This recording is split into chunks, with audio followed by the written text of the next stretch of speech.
It's been quiet so far, but it's about to get a little bit more loud in here. Join us as the trade deadline happens, whether or not the Sharks do anything or the league. There have been moves. We will talk about them right now. This is Teal Town Live.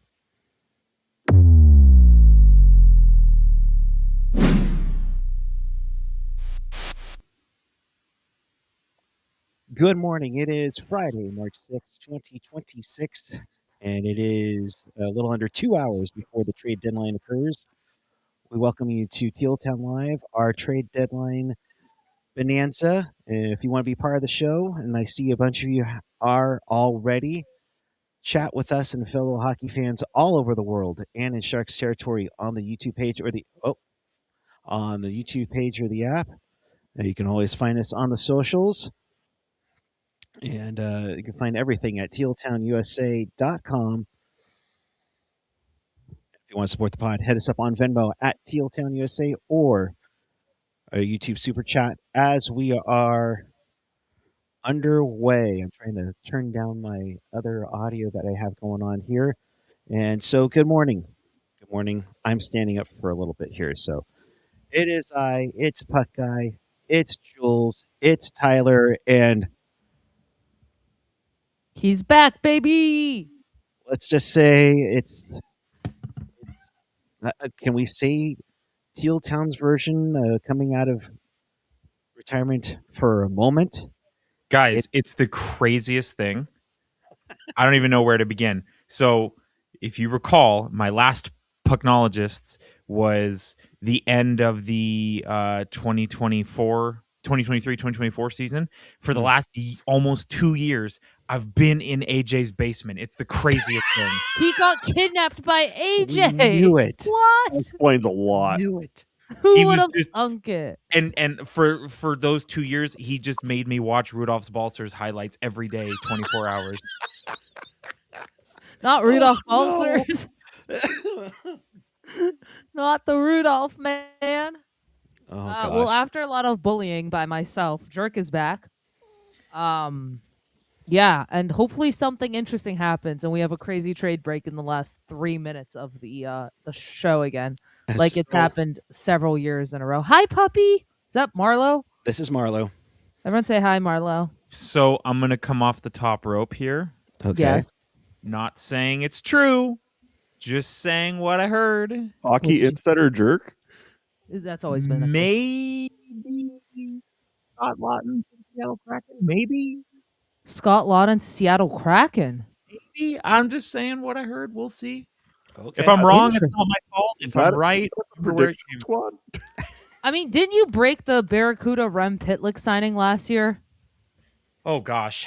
If I were to consult the list of things that I was actually right on, I would have to sift through everything I've been wrong on. But give me time. We'll evaluate. I recall Puck Guy and I doing the 2017 trade deadline show, and I remember being an ultimate savant and predicting that the Pittsburgh Penguins were going to acquire a defenseman. I don't even remember what defenseman. It was so long ago, but I remember thinking like, yeah, I could see them trade for this guy. And then they did. And I was high off of that prediction for So, Jerk, I'll months. ask you here. What do you want the Sharks to do this trade deadline? I want them to trade for a damn defenseman that's got some term. Okay. Let's make it. Let me clarify the question. What's plausible that they can do? What's plausible, I think, and I was just talking about this with a friend of mine, I do think the Alex Nedeljkovic extension, I think, could actually be used as a negotiating tool where you say, hey, you know, we're maybe a fringe team right now, but hey, this goalie right here that's pretty good, he wants to stick around with us. Kiefer Sherwood wants to stick around with us. They're buying into our plan. You should buy into our plan and just come play here. Why don't we make the playoffs this year instead of next year? You know, I say, why the hell not? Nice. There are reports Simon Nemec is out there. Again, that's speculation. We're not going to dive super deep into that because there's actually 4 of us today and not just me and AJ occasionally. Trade Ferraro and fire Klingberg into the Sun. That seems to be the Klingberg into the Sun seems to be the testimonial thing here. But it's been quiet today, though. Didn't you have Lilljegren going to North Korea in the prediction squad? Oh That was God! a joke. That was a joke, but yes. I do think Lilljegren's Damn. time here might be done. We'll see if I'm right about that, because, again, there's still 2 hours left. And Mike Greer waits till the last minute to make any trades, as we've learned. I guess I'll go around here. What is your guys' prediction out of everyone on defense? Who, if someone gets traded, who is it with closing a door? So Tyler. Ferraro? Okay. Jerk? He's easily the guy he's been in trade talks before. He's an expiring contract. Teams are interested in him. Like, if somebody on defense is getting traded, it is Ferraro. All right. Jerk, let's hear it. See, I'm actually going to push back on that a little bit. I think all the rhetoric on like the Sharks need a defenseman, I don't know that it makes sense to trade away Mario Ferraro just because of his commitment to the team and what he brings to the table. I kind of think it's going to be Timothy Lilljegren, only because as much as I selfishly like the player, I do think he has worked his way out of the good graces of kind of everybody who has an opinion on what the lineup should be. And to me, that's going to be the guy that ends up going out the door. Maybe not first, but I think it'll probably be the most notable name out the door. All right. Puck guy? I'm kind of with Jerkin a little bit. That Lilljegren's probably the one that's going to be moved most likely. It depends on what the return is. I could see Ferraro, although at the same time, I think there's a standout point about him being one of the longest tenured guys and making it through and trying to get into a playoff spot would be a great reward for him to be in Teal. At the same time, that might be your biggest defensive asset to get something that you need now and into the future. And I think that's a couple of things with Greer. He's probably thinking a little more for the future as opposed to right now. So maybe it's something that helps today, but it also helps the future. I low-key feel like the best kind of thing Greer can do for this team, in a sense, is just staying pat, because they kind of have deserved to keep this group together. You know what I mean? Like, you can't say this team doesn't deserve a chance to make a playoff push here. You know what I mean? Like, yes, they went on a skid before the Olympic break. They went on a skid a bit before the Christmas break, was it? But besides that, they've been like riding high for most of the season and beating some pretty darn good teams in the process. Like, I think Greer was put in a situation where it's like, do I make a move? Like, we're only 3 points out. Like, don't necessarily buy, but like staying pat isn't the worst option, it feels like right now for the Sharks, especially with this market that's going on. Like, I don't want him buying anymore. Let's put it that way. Well, Jules, here's something to think about. And I've been picked apart by the mouth beer eaters on Twitter for this opinion, but if you Fuck mom. Why? I think that was Dana. Sorry. Hockey jerk, keep going. If the Sharks, let's just say, if they do take a sniff around a defenseman who's got some more term, I'm not saying Colton Parayko, but someone like Colton Parayko, where they've got years left and the dollar is a friendly number, like, why not take a chance on picking up someone who will be here beyond this year, especially to the point that you made? They're only 3 points out of a playoff spot. And, maybe this is controversial to say, but I'm going to be brave anyway and say it. Not all of the Sharks prospects and draft picks are going to make it. They have more. There's more prospects and draft picks than there are roster spots. And I tell my friend Ryan all the time, I say a lot of these guys are going to make the NHL on other teams. And so, no, that's a very good point. If you can pick up a guy, again, not saying Colton Parayko, but someone with that kind of term remaining, why the hell not? So, Jerk, I guess I'll ask you, would you take a run at a guy like Simon Nemec? I mean, yes, he's on a younger side. Yes, he might be a little bit more unproven in the NHL, but would you take a run at that type of a guy that you have control of for here a long period of time? In abstract terms, yes, I absolutely would take a look at someone like that if he's available. Where the qualifiers come in is, what are you looking at? And I know the streets and the YouTube chat are kind of saying, well, maybe there's an Eklund for Nemec deal there. And like initial reaction, I'm like, no, Eklund is like kind of the first. Eklund was like the first pick of like this new era, so to speak, and I'm very protective and possessive over William Eklund. But at the same time, if you brought in Sherwood, who I understand not the same player, but a player who can provide something, but if you have Misa, if he's able to continue at the trajectory that he's been on, if Will Smith can find another level, if Colin Graf can find another level, all of the sudden, again, I don't think losing Eklund or trading him away rather is necessarily the best outcome, but it's not something that I will think caused the franchise to fold in on itself. Real quick here, and this might mean absolutely nothing. Sharks have an optional skate today. John Klingberg is on the ice. So take with that what you will, folks. I don't really think there's much of a market for Klingberg. I've been kind of on that train for a while. Yeah, well, I think to Tyler's point as well, I think the opposite is true, right? If you're going to potentially acquire someone because of how close you are a playoff spot, I think the logic is true the other way, where why would you trade someone away if you're so close to a playoff spot? You got a guy like Klingberg you effectively got for free aside from the money. So if you lose him, you're not really losing anything anyway. Yeah. So and if you lose him for just nothing, keep that is. him, it's fine. Like if you keep him Right. and don't resign him, it's no big deal. You got him for free, right? Yeah. Like Lilljegren is the one that I think is the most obvious duck here to be moved. Whether or not it happens, I don't know. It's been quiet on that. They made a trade yesterday, Jack Thompson for Jet Wu. And I know people were confused about that trade. On my side of it, Nolan Allen took the spot that Jack Thompson was going to have with the CUDA this year.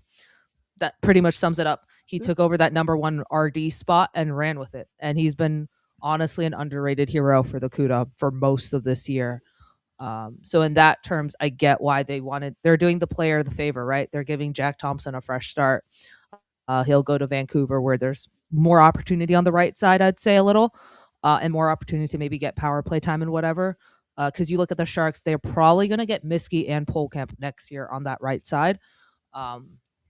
There's just no room with Havlid, Allen, and company.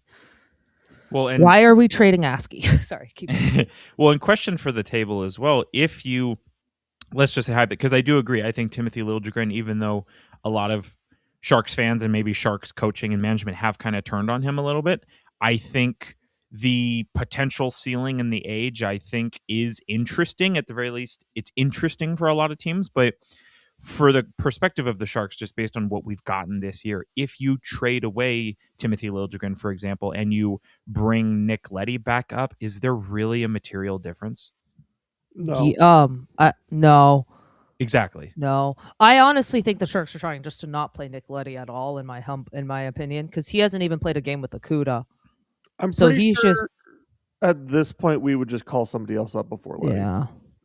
Right, but I think the general idea is like Lilljegren is somebody you could toss overboard just because of what is is available. Whereas, like, I know, again, maybe not the sexiest point to make, but like John Klingberg, as derisive and divisive he's been this season, like he does bring kind of a unique offense from the blue line that no one else has brought this season.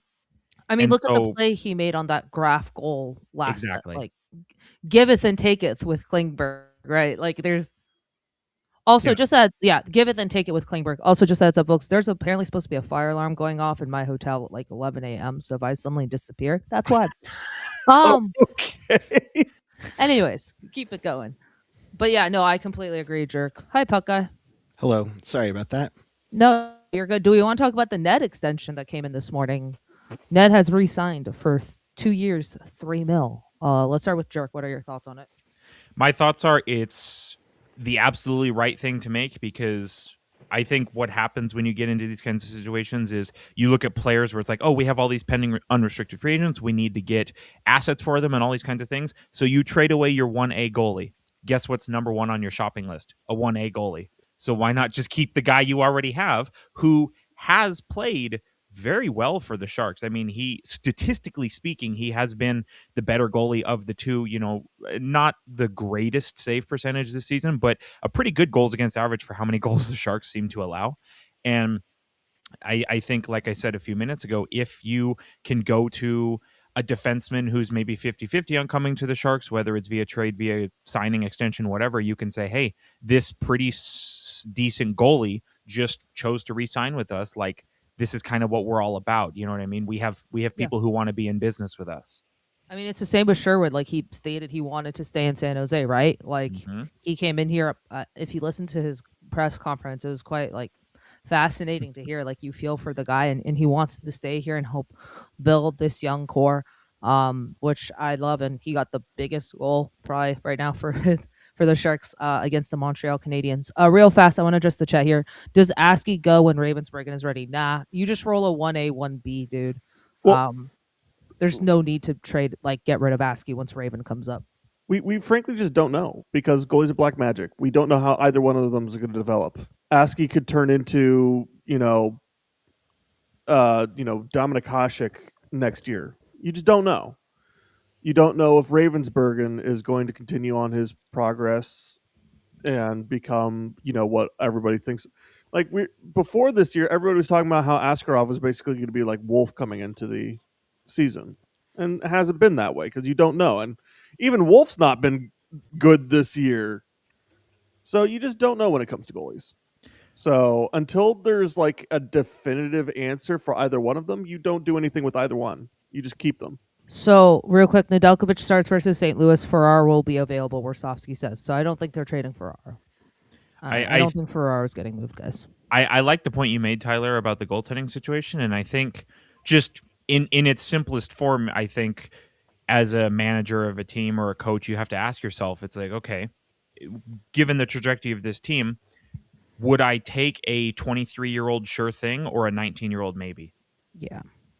Because 23, again, there's this weird like bastardization of age on Twitter right now where, like, if you're just for context, I'm 31, and by the definition of people on Twitter, I'm cooked, I'm done. I might as well just dig myself a grave right this second. It's the weirdest thing to me where, like, your age starts with a 2 and you're young and there's a lot of road in front of you and it's awesome. And then as soon as that 2 flips to a 3, you suck. You've never been good anyway. We hate your guts. Like, I don't understand it. And so I think by the sort of delusional mental gymnastics on Twitter, Askarov has a long time before that 2 flips to a 3. Just jump on the train and ride it. I think Ravensburgen, like, yeah, great prospect, may be a great goalie, but I feel like we got to walk before we run on that point, Yeah. Well, and Jerk then is on so top. unk. Oh, go ahead. Sorry, I just love the jerk is so unk comment. Keep going, Tyler. I had just to comment on that, Kevin Way. That is a name I recognize from the old days. Shout out. I had a group of very young people on my hockey team tell me I'm not unk. So I'm Was the person like 18 or something? Sure. I think the oldest of the like side story that does not really matter, but we got time. My hockey team has a very wide range in age on it. One of my hockey teams, that is, the youngest person is 21, the oldest person is 53. So we have a big range on this team. Wow. And through that, we have, we sort of all get to meet like everybody's, like, we've all met everybody's, like, supporting characters or, like, side characters in their own lives, like a lot of husbands and wives and girlfriends and siblings and parents and friends and all this kind of stuff. So one of the younger people on my team, she's 22, I think, or 23, and she's got like a little group of friends that come to our games, and they're all in their early 20s as well. And they said I'm not unk, so that matters to me just because I feel like are in the sort of birth year range to make that decision. I mean, all of us, I believe here, except for maybe Jules, our birth years start with a 1, so we're not really equipped to make that point. So you're saying I can, right? No. As far, I don't want to, I don't want to embarrass you or anything, Jules, but as far as I know, your birth year starts with a 2, which I think makes you It is. It's okay. The folks on the internet know that. You can say it. Okay. It's funny, Jerk. When Ian got his tour with Brody, we kind of figured out that, yeah, Jules didn't see the Sharks win their first division title. Yeah. No, I didn't. I wasn't even Scary in thought AF. of at the moment. So Yeah, for those of you who don't know, I was born in 2002. So Yeah, I Gross. still have memories of the Sharks 10-year anniversary logo. Ah, that's a beauty of a logo. See, I think my and again, like I said, being, only 30. I say only 31, but I think my earliest memory actually was the Nabokov goal. May have been one of my earliest memories. Ooh, Of the Sharks. That is. I don't know if I was there. I don't think I was at that game for that one. If I remember, I can't. It was in I know it was Vancouver, I against. think. I was gonna say I know it was against Vancouver. I'm pretty sure it was in Vancouver, but I remember being a kid and watching it on TV and a combination of being obviously being a small child and new to a sport and how things work. I remember being very confused. I was like, I didn't know the goalie could score. You can do that? Right. And just making sure in case I can use a trade sounder because it was said. Did somebody say Vancouver 7. Oh, man. I thought it was going to be game 7. No. Oh. Yeah, so if anybody wants a frame of reference for how old I am and it makes me sound very unk, I get to say I'm older than Pokemon. Dang. Okay. Well, what make me feel real old? Okay. All right. What were we talking about? I'll see your unkness and I'll raise you in unkness. Yeah. So obviously no one watching this is going to know this, but if you know me personally, you'll know this. 9 months ago, I made the decision to shave my head. That tells you everything you need to know. No, say it ain't so, Joe. So I think, even though some 20-year-olds told me I'm not unk, I think that does add to the unkness, I think. I shaved my head when I was 22 because I was already balding. Yeah, I started balding when I was 24, and then took the plunge last year, and my wife was stoked when I did it. Are GMs asleep right now? Can I just ask a question? We haven't had a trade, I think, for an hour now. So naturally, what's going to happen, folks, if you're new here, is until 11:50, we're not going to get anything, and then what's going to happen is there's going to be 8 Shark trades all at once. So, Jules, are you saying that you're not happy with Corey Perry for a second? The funny thing is there was reports previously that he was staying. I was gonna say LA was looking to re-sign him. Literally, I read that yesterday, and then today it's we're trading him for a second, which you have to take. No one is safe. I'm gonna say something controversial again here. I actually really like Corey Perry. Okay, that is kind of controversial. Okay, I just he's you just look being. I know the running joke is 5 of the last 6 Stanley Cup finals and he's lost all of them. I understand the joke and it's a great joke. But he's almost 41 years old. He's still, again, for the salary, for the expectation of age and everything like that, he's still performing at a high level and doing it with different teams, different line mates, different systems, different coaches, all the things, right? Someone might look and say 2nd round pick for Corey Perry and say, oh gosh, what are you doing? But I think I don't think this necessarily pushes Tampa Bay over the top, but I think if you were going to judge the trade deadline strictly based on the implications, I think this could be one of the sneakier moves of the deadline. Because Corey Perry's a gamer. There's no doubt about it. I know it's not really sexy to be a Sharks fan and a Sharks supporter and like Corey Perry, but I think that's the savviest move of this deadline season thus far, personally. Well, I mean, and I guess I could fluff piece my Sabres a little bit because at this point, there's actually a race for number 1 in the East between basically 3 teams. Hurricanes currently in the lead with 84. But then the 2 teams behind them, Buffalo just tied with the Lightning yesterday. So the Lightning, who are also on a 4-game skid. So maybe the Lightning are also just looking for a little bit of a boost to get them back on track. Yeah. Knowing what we've seen from Tampa Bay in previous years and kind of what they're all about. Oh, my dog is barking. I wonder if she's announcing a trade. Uh-oh. Oh, maybe is that a sign something's coming? yeah, I mean, I think the Golden Knights may have just acquired Jordan Binnington. I don't know. Oh, jeez. Oh, no, Sergei Bobrovsky. But Gotta put that rumor up again. with Tampa Bay, like especially what Steve Yzerman and then obviously Julian Breeze brought is like they're never out of it. They're never out, like even when they're out of a playoff spot, they're never out of it. They don't hold future assets to the same standard that maybe people on Twitter do.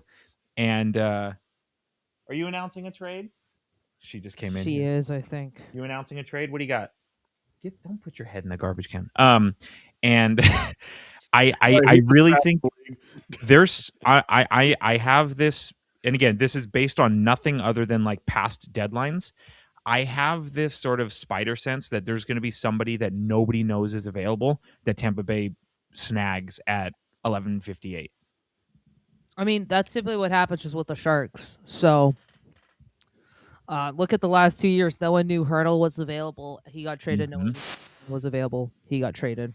I mean, John Carlson even last night. Well, even John Carlson, because the That was report crazy. was the report was literally a day ago that the Capitals were keeping him.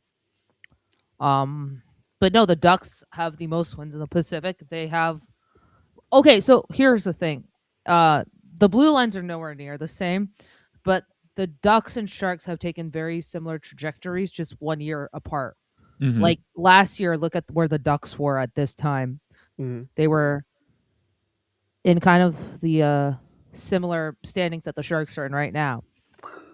I'm just saying they're kind of going the same trajectory. We wanted the Sharks to take a jump this year. I honestly speak like from a Sharks perspective, will not be mad if they just stand pat. Mhm. Yeah. There's this market is dumb. I don't think he wants to move off of anyone. Let's be maybe Lilljegren. But yeah, but the John Carlson trade, that was off topic, but the John Carlson trade. Thank you, Elliot, for the 11 p.m. bomb, first of all. Secondly, the Ducks blue line. Carlson Lacombe.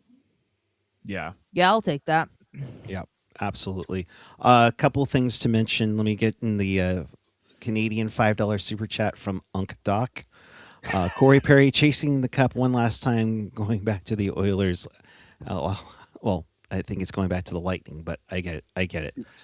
Also, all the reporters are saying same lineup for the Sharks, of course, pending trades, which means Lilljegren, Regenda are out, and Ned's in net, just to make sure we get all that. So that's, of course, pending any trades that might occur, but we shall see down the road. Yeah, we'll see what happens here. Again, I'm not at this point. We'll see. He has an hour and 30 minutes left, right? So things can change rapidly as we know in the NHL. Well, and right, and I think it's not quite the same. I'm gonna be very clear about that from the beginning, but if you're there's a simulation dynasty league that I'm a GM in. My dog, another trade, and so even though again something that's just on the internet for fun versus like people who do it for a real job, oh my gosh, she's freaking out. It's probably the mailman if I had to guess.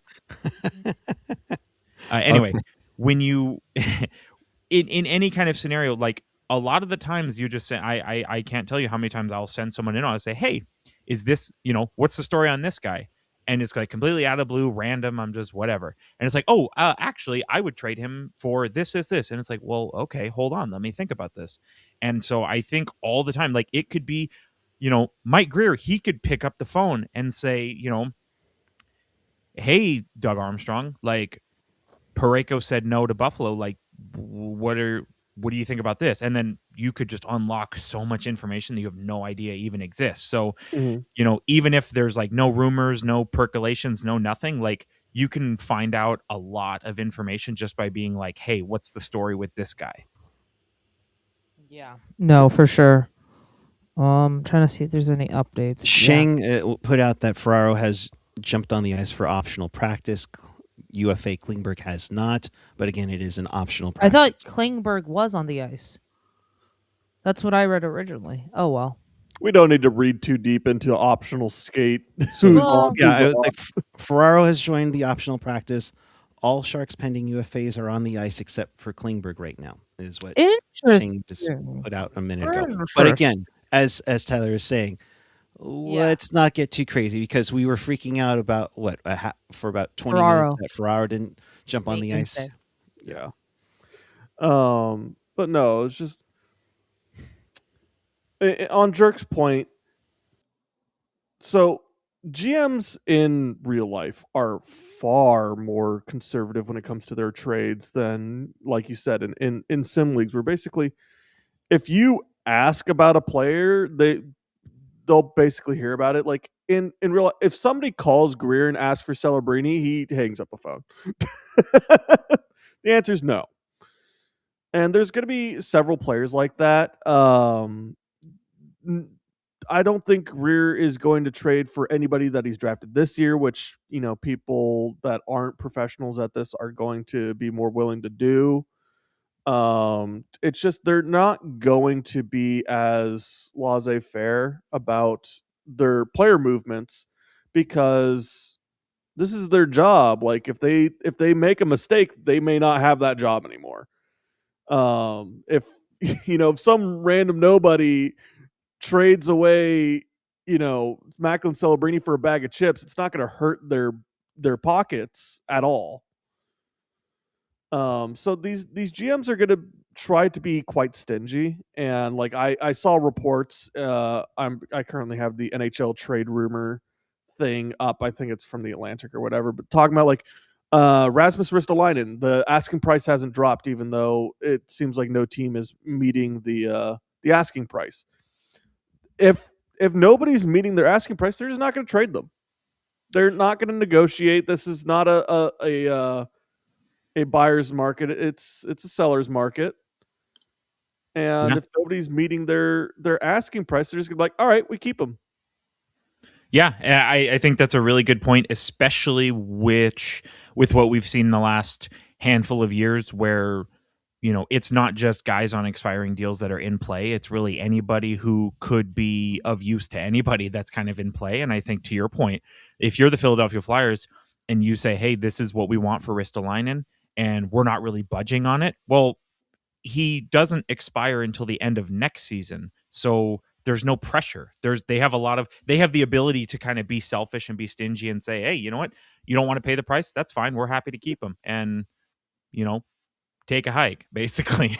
Yeah. Yeah, pretty much. I mean, yeah.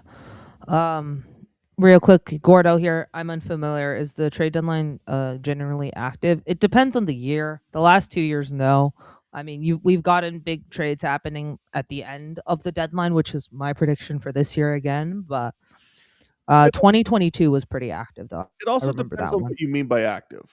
A lot of trades happen like a day or two before, but the actual day of deadline, teams normally wait just before the deadline to actually send anything off because, as Jerk made a point to earlier, it's information.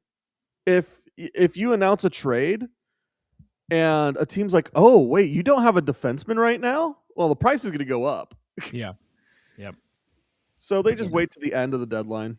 Especially with someone like Mike Greer, with what we've seen of him from him the last 4 years, like it does not surprise me if you look at a team, especially teams like Buffalo, for example, where Buffalo, they were rejected by Colton Parayko, and they kind of took themselves out of bringing Rasmus Ristolainen back, right?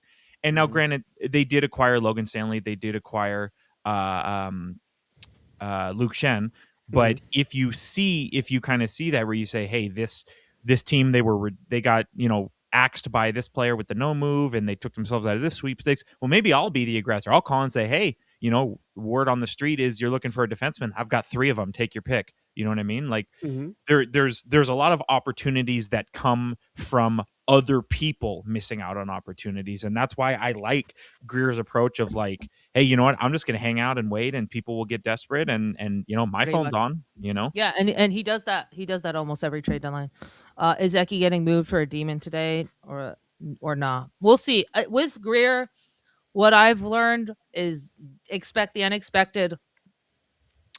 Greer kind of throws smoke at the media a lot, like the Bob rumors, and then he's just like, nope, we're gonna re-sign Ned. You know what I mean? So it's little things like that where he'll throw smoke places, I think. But with Greer, I've just learned to expect the unexpected. Unk Dunk. The Sabres are a perfect. Thank you for the $10 super chat. Helps keep the light on. Helps not having us talk about shaving your balls. The Sabres are a perfect system for the playoffs. The team is great on a 50-50 battle along the board. Goalie is their biggest question mark. Avs, Wilds, and Sabres are legit cup contenders. I have loved what the Wild have done, but we'll get to that in a second. Yeah, no, I think the Sabres, I'm pumped for that team. That blue line is massive. Go look at the average height for the Sabres blue line. It is taller than most buildings. That's sarcasm. But yeah, no, I do like what the Sabres have here. They're gonna have to pay Tuck a shitload of money. But yeah, they're making the playoffs. They're good. I have loved what the Wild did. They got Nick Foligno for nothing, pretty much. Mhm. They That's just doing right by a player. That's doing right by a player, and I love it. For A them, captain too. A captain through some really dark years. yeah. Yeah. No, for sure. You're absolutely right. And now he gets a chance to go play with his brother. Who else did they get? They got more guys. Bobby They got Brink. Bobby Brink, I really liked that deal. If Bobby Brink's like low-key sneaky. Like go watch him play. He's actually quite entertaining. So yeah, I have loved the Wild deadline, and they got their biggest fish in Quinn Hughes in December. But One of my good friends is a Minnesota Wild fan, and every now and again I talk to him, and I'm just like, is this the most like stoked you've ever been for a playoff push? Because it's like, the Wild, always the bridesmaid, never the bride in playoff matchups and potential trades, and like they always are kind of like the the one on the outside, and I love Bill Guerin being like, no, we're just gonna do this, and kind of it all started when they bought out Parisi and Suter, right? Where it's like, yeah, this might look stupid, but guess what? We're doing it, and just wait, and now like all of a sudden they seem to be like a legit destination where people want to go, and like we'll see if Quinn Hughes signs there, right? But I don't know, this is the most exciting I think the Wild have ever been. Real Pagnota here. Tyler, one of your teams. Sounds like Carolina Hurricanes are working on a move for a bottom 6 forward. Oh, Bobby McMahon is going out the door. Yeah, and McMahon is being talked about leaving Toronto. Yeah, Bobby McMahon. My I thought the spider sense. rumor with My McMahon- spider Sorry, sense says the Oilers. I thought McCann was the Oilers, so I'm curious who this. McCann Okay. or McMahon? McCann. McMahon. That's how you pronounce it. Not McCann. Not Jared McCann. Bobby. Not Bobby. Yeah, Bobby McCann. McMahon. Yeah. English is hard for me. Listen, Tyler, I'm very tired. It's been a long week. No excuse, Jules. Jules' clarification did not clarify anything. The guy from the Leafs, Bobby McMahon. That guy. Yes, Okay. Vince The McMahon. 30-year-old. Yeah, The Vince Unk, McMahon. as Jer calls him. I'm joking. Yeah, the my spider superior sense. McMahon. My That's spider what Kevin sense says would be. Oilers. That's Real quick here. I know this is the Hurricanes, but I'm gonna throw this out there. No one get mad at me, okay? say it. Chat, you included. Oh boy. Be brave, Pavel Jules. Regenda to the Carolina Hurricanes. I know we don't want to trade him. that. I know. I am aware, but he feels like such a Kane to me. Tell me I'm wrong, someone. Please. I would love to hear your thoughts. Go ahead. Anyone. Or are we all too in shock? I think it's right on brand with Carolina making trades that just ruin their team for the playoff run. I think that's absolutely on brand for them. Tyler, start fighting. Tyler, start fighting. Here, we'll go off camera really Yeah, quick. we'll Let go them off- at it. Yeah. How many years how many years in a row have they just made the wrong charade, right? I mean, that depends on your meaning of wrong. Like, I understand they did not end up being able to keep Rantanen. They did not end up keeping Jake Guentzel. Getzel. But also, there was few people that even thought that those players were available at those times, and it's clear Sure. that Carolina is willing to take the big swing, and they still ended up getting a haul for Rantanen. Like they didn't Mhm. keep Rantanen, but they still got pieces that are helping them to this day. 100%. And they still have assets they can trade for new pieces from that trade. That I think that as much as you kind of wish that Rantanen was still on the Canes. I'm also going to say they were able to pretty quickly replace him with Ehlers, and there's not been an issue there. And then you've got more depth from Stankoven, Mhm. who I mean is an absolute badger on the second line or third line, depending on which night. There's just something about that team, and I don't know, I can't put my finger on it, but there's just something about it where all the moves, and you're absolutely right. The fact that they were able to get a better return for Rantanen than what they paid for him, pretty impressive. But there's just something about them where I look at the roster and they've got a lot of decent talent, to your point, but it doesn't, pardon the expression, it doesn't rev me up the way that like some of these other teams I think do. Mhm. And I don't know if it's I don't know. I can't really put my finger on it, but there's just something about the mixture that's just really weird to me. I don't love their defense. As good defensively as they've been, I don't love that group. I just don't feel like they get enough offensively from the blue line and to kind of keep up with what the other teams in the league do. I mean, you look at sort of the big players in town, right? Colorado, Tampa Bay, Las Vegas, like they get sort of big contributions from their defense. Not even necessarily points, but just like plays that can allow their forwards to generate points. And I feel like maybe in the regular season you get that, but once you get to the playoffs, like they really try and battle for those 1-0, 2-1 like wins, which, Mhm. yeah, like I understand that's how playoffs go a lot of the time, but sometimes you just got to blow the doors off of somebody, and I don't feel like they ever do that. Well, and it's going to be interesting to see what happens this year because Carolina is pretty much the NHL equivalent of IHF hockey versus NHL hockey. Of like they are pure system hockey. Mhm. They're the teams that like their game is built around puck possession. Right. And in previous years, they've been able to do that against certain teams. Like you look at the Capitals series, you look at the New York Islanders series, and they're just like it's dominant. It's not even close hockey. Mhm. And then like they'll go into the next round, and they've had issues getting out of the second and third round when they're playing against New York before they fell apart. And Florida. Florida's a little bit of a different story. There's a bit of a history there that I don't think people take into enough account. But like when it comes to New York, they just were unable to hold the puck long enough that their system just kind of fell apart. Oh, Right. looks like we've What? got a trade. McMahon to Colorado with what? Ooh. Whoa. Okay. All right. I'm 0 for 1 on the day, guys. So the Avs are gonna. So okay, real quick, can we address the two super chats and then we'll go to these two straight stuff? Are we crashing out from Bart? Oh my God, Bartha's Battalion. Thank you for the $2 super chat. Help keep the light on. Are we crashing out if Fury makes no move? Nope. Nope. No, staying pat might be the move. But also, he still has like an hour and 15 minutes. Greer was put in a lose-lose situation. Like the fan base was going to be mad either way. No, I wouldn't. And then the other one, thank you, Rice, San Jose State University. Nobody wants to lose Ekman, but if Greer doesn't add an impact fee, what's the realistic path for the Sharks to significantly improve next year beyond hoping Tagnoni and Polk can't make a big leap? The good news for you is that you can make trades in summer also. So this is not the end all be all. Like Well, he doesn't make any moves right now. It has he can make moves in the summer, and if you read the reports that are out there, that's pretty much Greer's plan. and here's the other thing, like we talked about, maybe 20 or so minutes ago, is not everyone in the Sharks pipeline, forward prospects, draft picks, etc. Not everybody's going to make it, right? Yeah. So it might be like if you're trading Eklund for a Nemec, right? It might be kind of like, oh, holy crap, what are we doing here, right?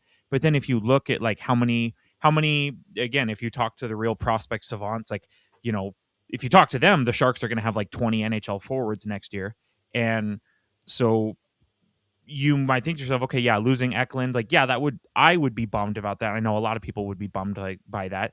But at the same time, if you move on from Eklund to help your defense, and then you have Misa, Chernyshov, Musty, Halton, and Cardwell. Lund. I mean, those are the five in particular that stand out to me. Like, if you can have some legitimate high quality backfill that comes in, it is what it is. I mean, I remember 12 months ago, everybody losing their freaking mind over Fabian Zetterlund being dealt. And like, I've kind of completely flipped on that thought process where I'm like, we should have done it sooner. You know what I'm saying? Like, so as long as you have high quality backfill, Yeah. trade whoever the hell you want. Well, they also have Cam Lund, who I know is out with a season-ending injury right now. But if you go watch Sakuda, he looks pretty darn good for them. Yeah, no, it'll be interesting again. And it's not, guys. It's not the end of the world here if Mike Gurr stands pat. Like, honestly, signing Ned relieved a huge thing off my shoulders because it kind of shut down those Bob rumors that were happening. And nothing against Bobrovsky, but I was glad those were kind of put to rest here. So McMahon to the Abs. I'm not seeing any confirmation on that. Frank Saravalli. So Saravalli said it, they're but that's working on it for right now. I haven't seen anybody else have it just yet. We'll probably get back to that if it's a little more confirmed. Yeah, we'll hit that up. That's a really good fit. He plays that, like, if this trade happens, he plays that Abs style of like really fast paced hockey. The Abs are all speed for the most part. And he definitely fits that bill. But going back to the Eki talk that's in chat and what you guys were saying, like, for me, Eklund is an interesting piece because it's just Greer needs to decide what he wants to do. I think you can easily keep him. I noted, I think, to Jules the other day about how well he was working with Misa when they were playing together, as well as just like he's generally been pretty good production for a few years now. But with how many people the Sharks have pulled on to the team in the top 9, you're quickly just running out of spots. And you have to decide, all right, which prospects are we keeping and who are we moving on from to trade for other aspects? So it's like, do we have enough faith in Chernyshov that he could easily just replace Eklund? I don't know. So just, I think Greer just needs to decide and roll the dice as like, all right, do I trade Eklund to improve the defense, or do I trade Musty, or do I trade somebody else to improve the defense and keep Eklund? It's just, you're basically choosing one or the other. Which is more important to you, Eklund or insert whichever prospect you think he's going there? I'm really glad that you mentioned Musty, Tyler, because don't get me wrong, I like Musty. I think he's a really intriguing prospect. I think he's put up some decent numbers with the Barracuda, but a lot of the people that I talk to, it seems like they've convinced themselves that Musty is already producing in the NHL. Yeah.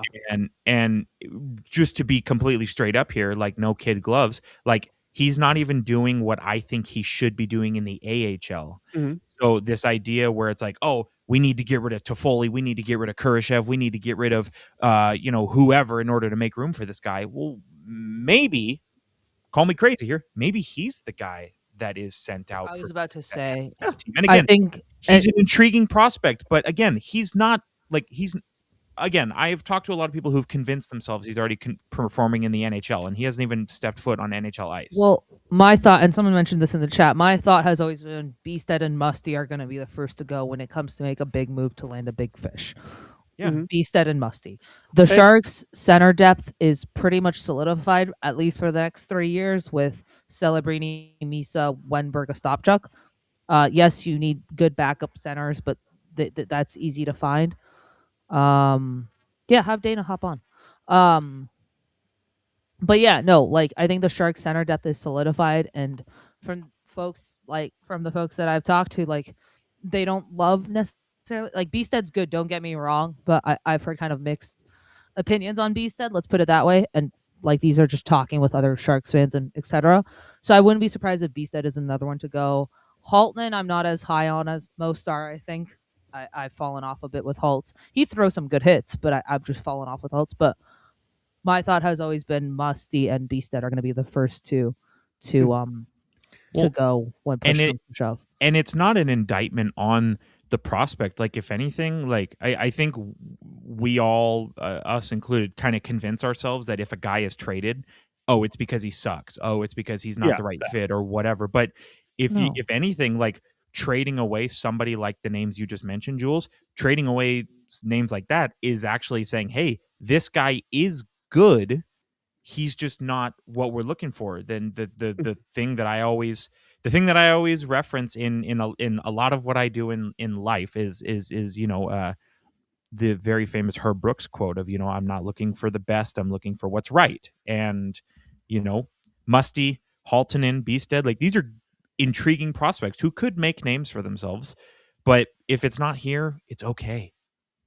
And more to your point is just, you only have so many slots on a roster, and you're not going to be playing a top 6 guy in the bottom 6. Yep.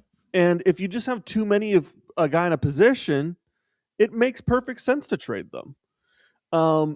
Just talking now, who would you have in the top 6? Obviously, you got Celebrini, you got Smith, you've got Misa, you've got Eklund currently, but he's on the trade list. There's really only 2 slots currently that are available, and then you've got Chernyshov, you've got Musty, you've got Regenda, you've got Graf, you've got all these players that could fill in slots in that top 6. You can't keep all of them. Well, and to the point of like the sort of warped perception of age, right? And we talked about him a little bit ago, but like Corey Perry at 40 years old, right? Which I realize that 40 is NHL old, right? I appreciate that, right? That is NHL unk. But at 40 years old, Corey Perry is outscoring like some of these guys that people are saying, oh, he's got to be here, he's got to be in the top 6. Well, okay, but we shouldn't just, and I know Corey Perry's not on the Sharks, but I see a lot of dialogue of like, oh, we need to throw Toffoli overboard so that we can get Musty in the top 6. I'm like, why don't we get Musty to like be point per game in the AHL, and then we'll have a conversation. Also, or why do we need to throw him overboard? Real quick, I saw a comment Nick Delorier that Musty, I think it was Musty and Haltz that are going to be in the NHL something next year. Musty and Haltz are both not going to be on this roster next year. Like, I don't think they'll be ready for it next year. Hawks and Rangers are working on a Derek Pouliot trade. Nick Delorier to Carolina. There you go, folks. Oh, I'm sorry, who to Carolina? Nick Delorier to Carolina, and Derek Pouliot is being traded also. Former Barracuda Derek Pouliot. Yeah. Okay. Here's the thing: is like it's like we've been saying all along, right? Where, and I feel, I mean, to a lesser degree, I feel this way about the prospects. I think short of Celebrini, I think anybody and everybody should be available at all times, just as like a general principle. Not dying to trade them, but just open to it. But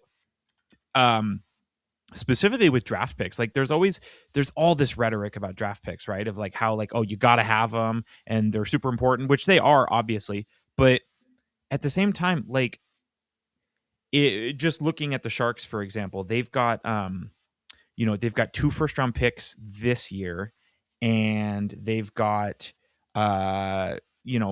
pretty much all of their picks. They don't have any extra picks, which is the first time in a while, but specifically 2 first-round picks this year. Like, if you trade away one of those first-round picks, let's just pretend, for example, you trade away that first-round pick for a player that joins your roster right now. Is there really a material difference between that roadmap and the current roadmap for the team? I don't think so. 2 first-round picks versus 1 first-round pick at this stage in the game, I don't care. Trade them both, truthfully. I don't give a shit. Like,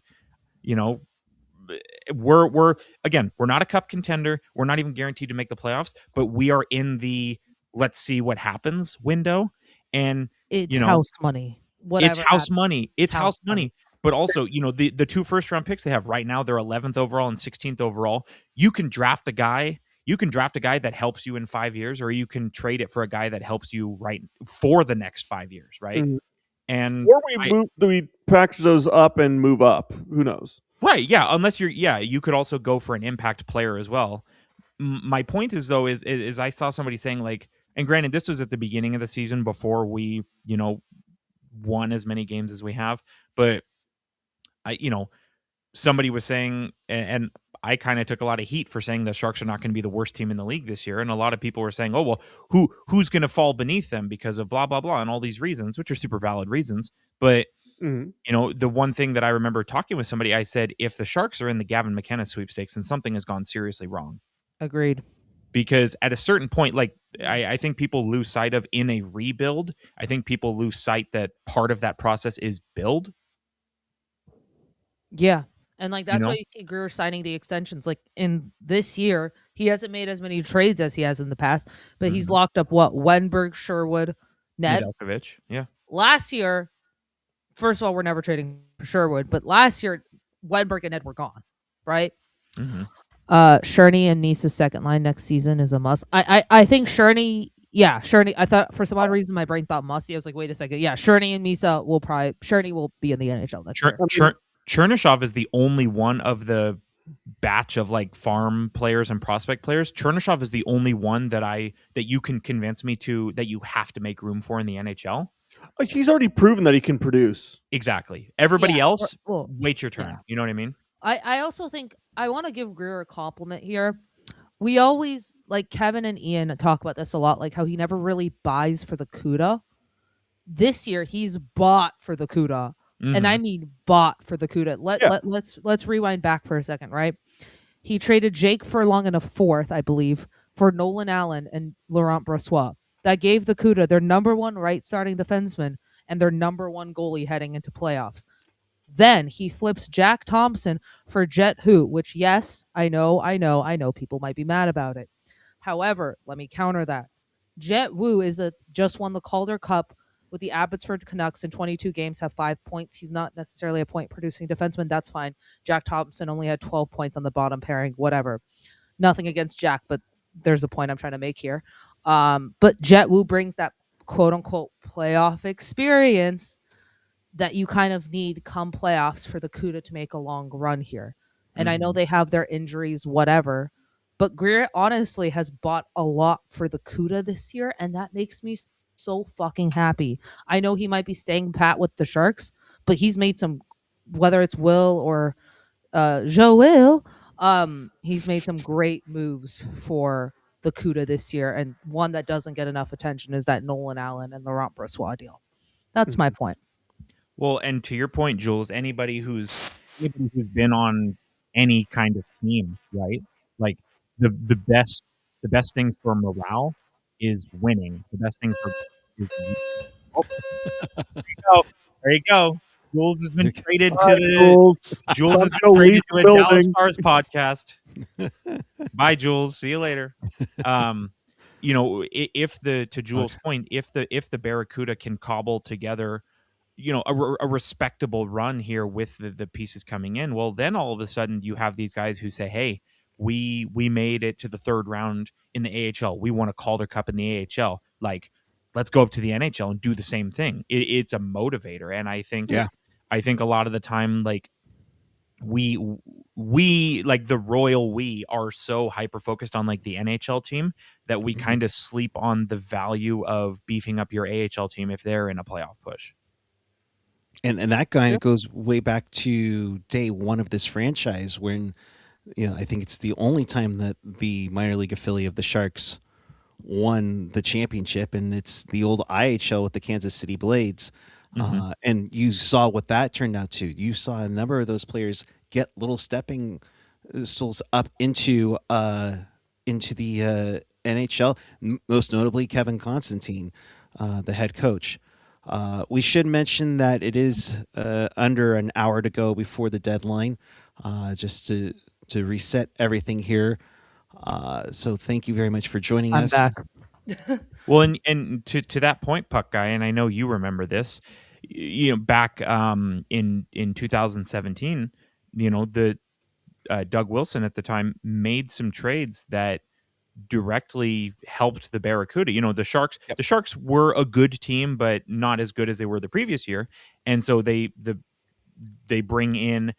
Specifically, the one that comes to mind is when they bring in Buddy Robinson specifically for the Barracuda. Like he was like 38th in line of being called up to the NHL, but they brought in Buddy Robinson. He had 10 goals in the regular season, and then you come to the playoffs, 9 points in 15 games. They went to the Western Conference Final that year. The Barracuda did. Yeah. And so to the point you're making, Puck Guy, like if you, it sort of, it boosts everything up. Like if you boost up the bottom, so to speak, then it pushes people to the next level. And you looked like guys like Tim Heed, Joachim Ryan, Barclay Goodrow, Marcus Sorensen. Those were guys who were big players with that Barracuda playoff push that then moved into the NHL and carved themselves out a nice little career. Colin Blackwell and Jake Middleton as well. Like, I'm not saying that going to the Western Conference final of the AHL in 2017 was like what did it for them. You know what I mean? But I don't think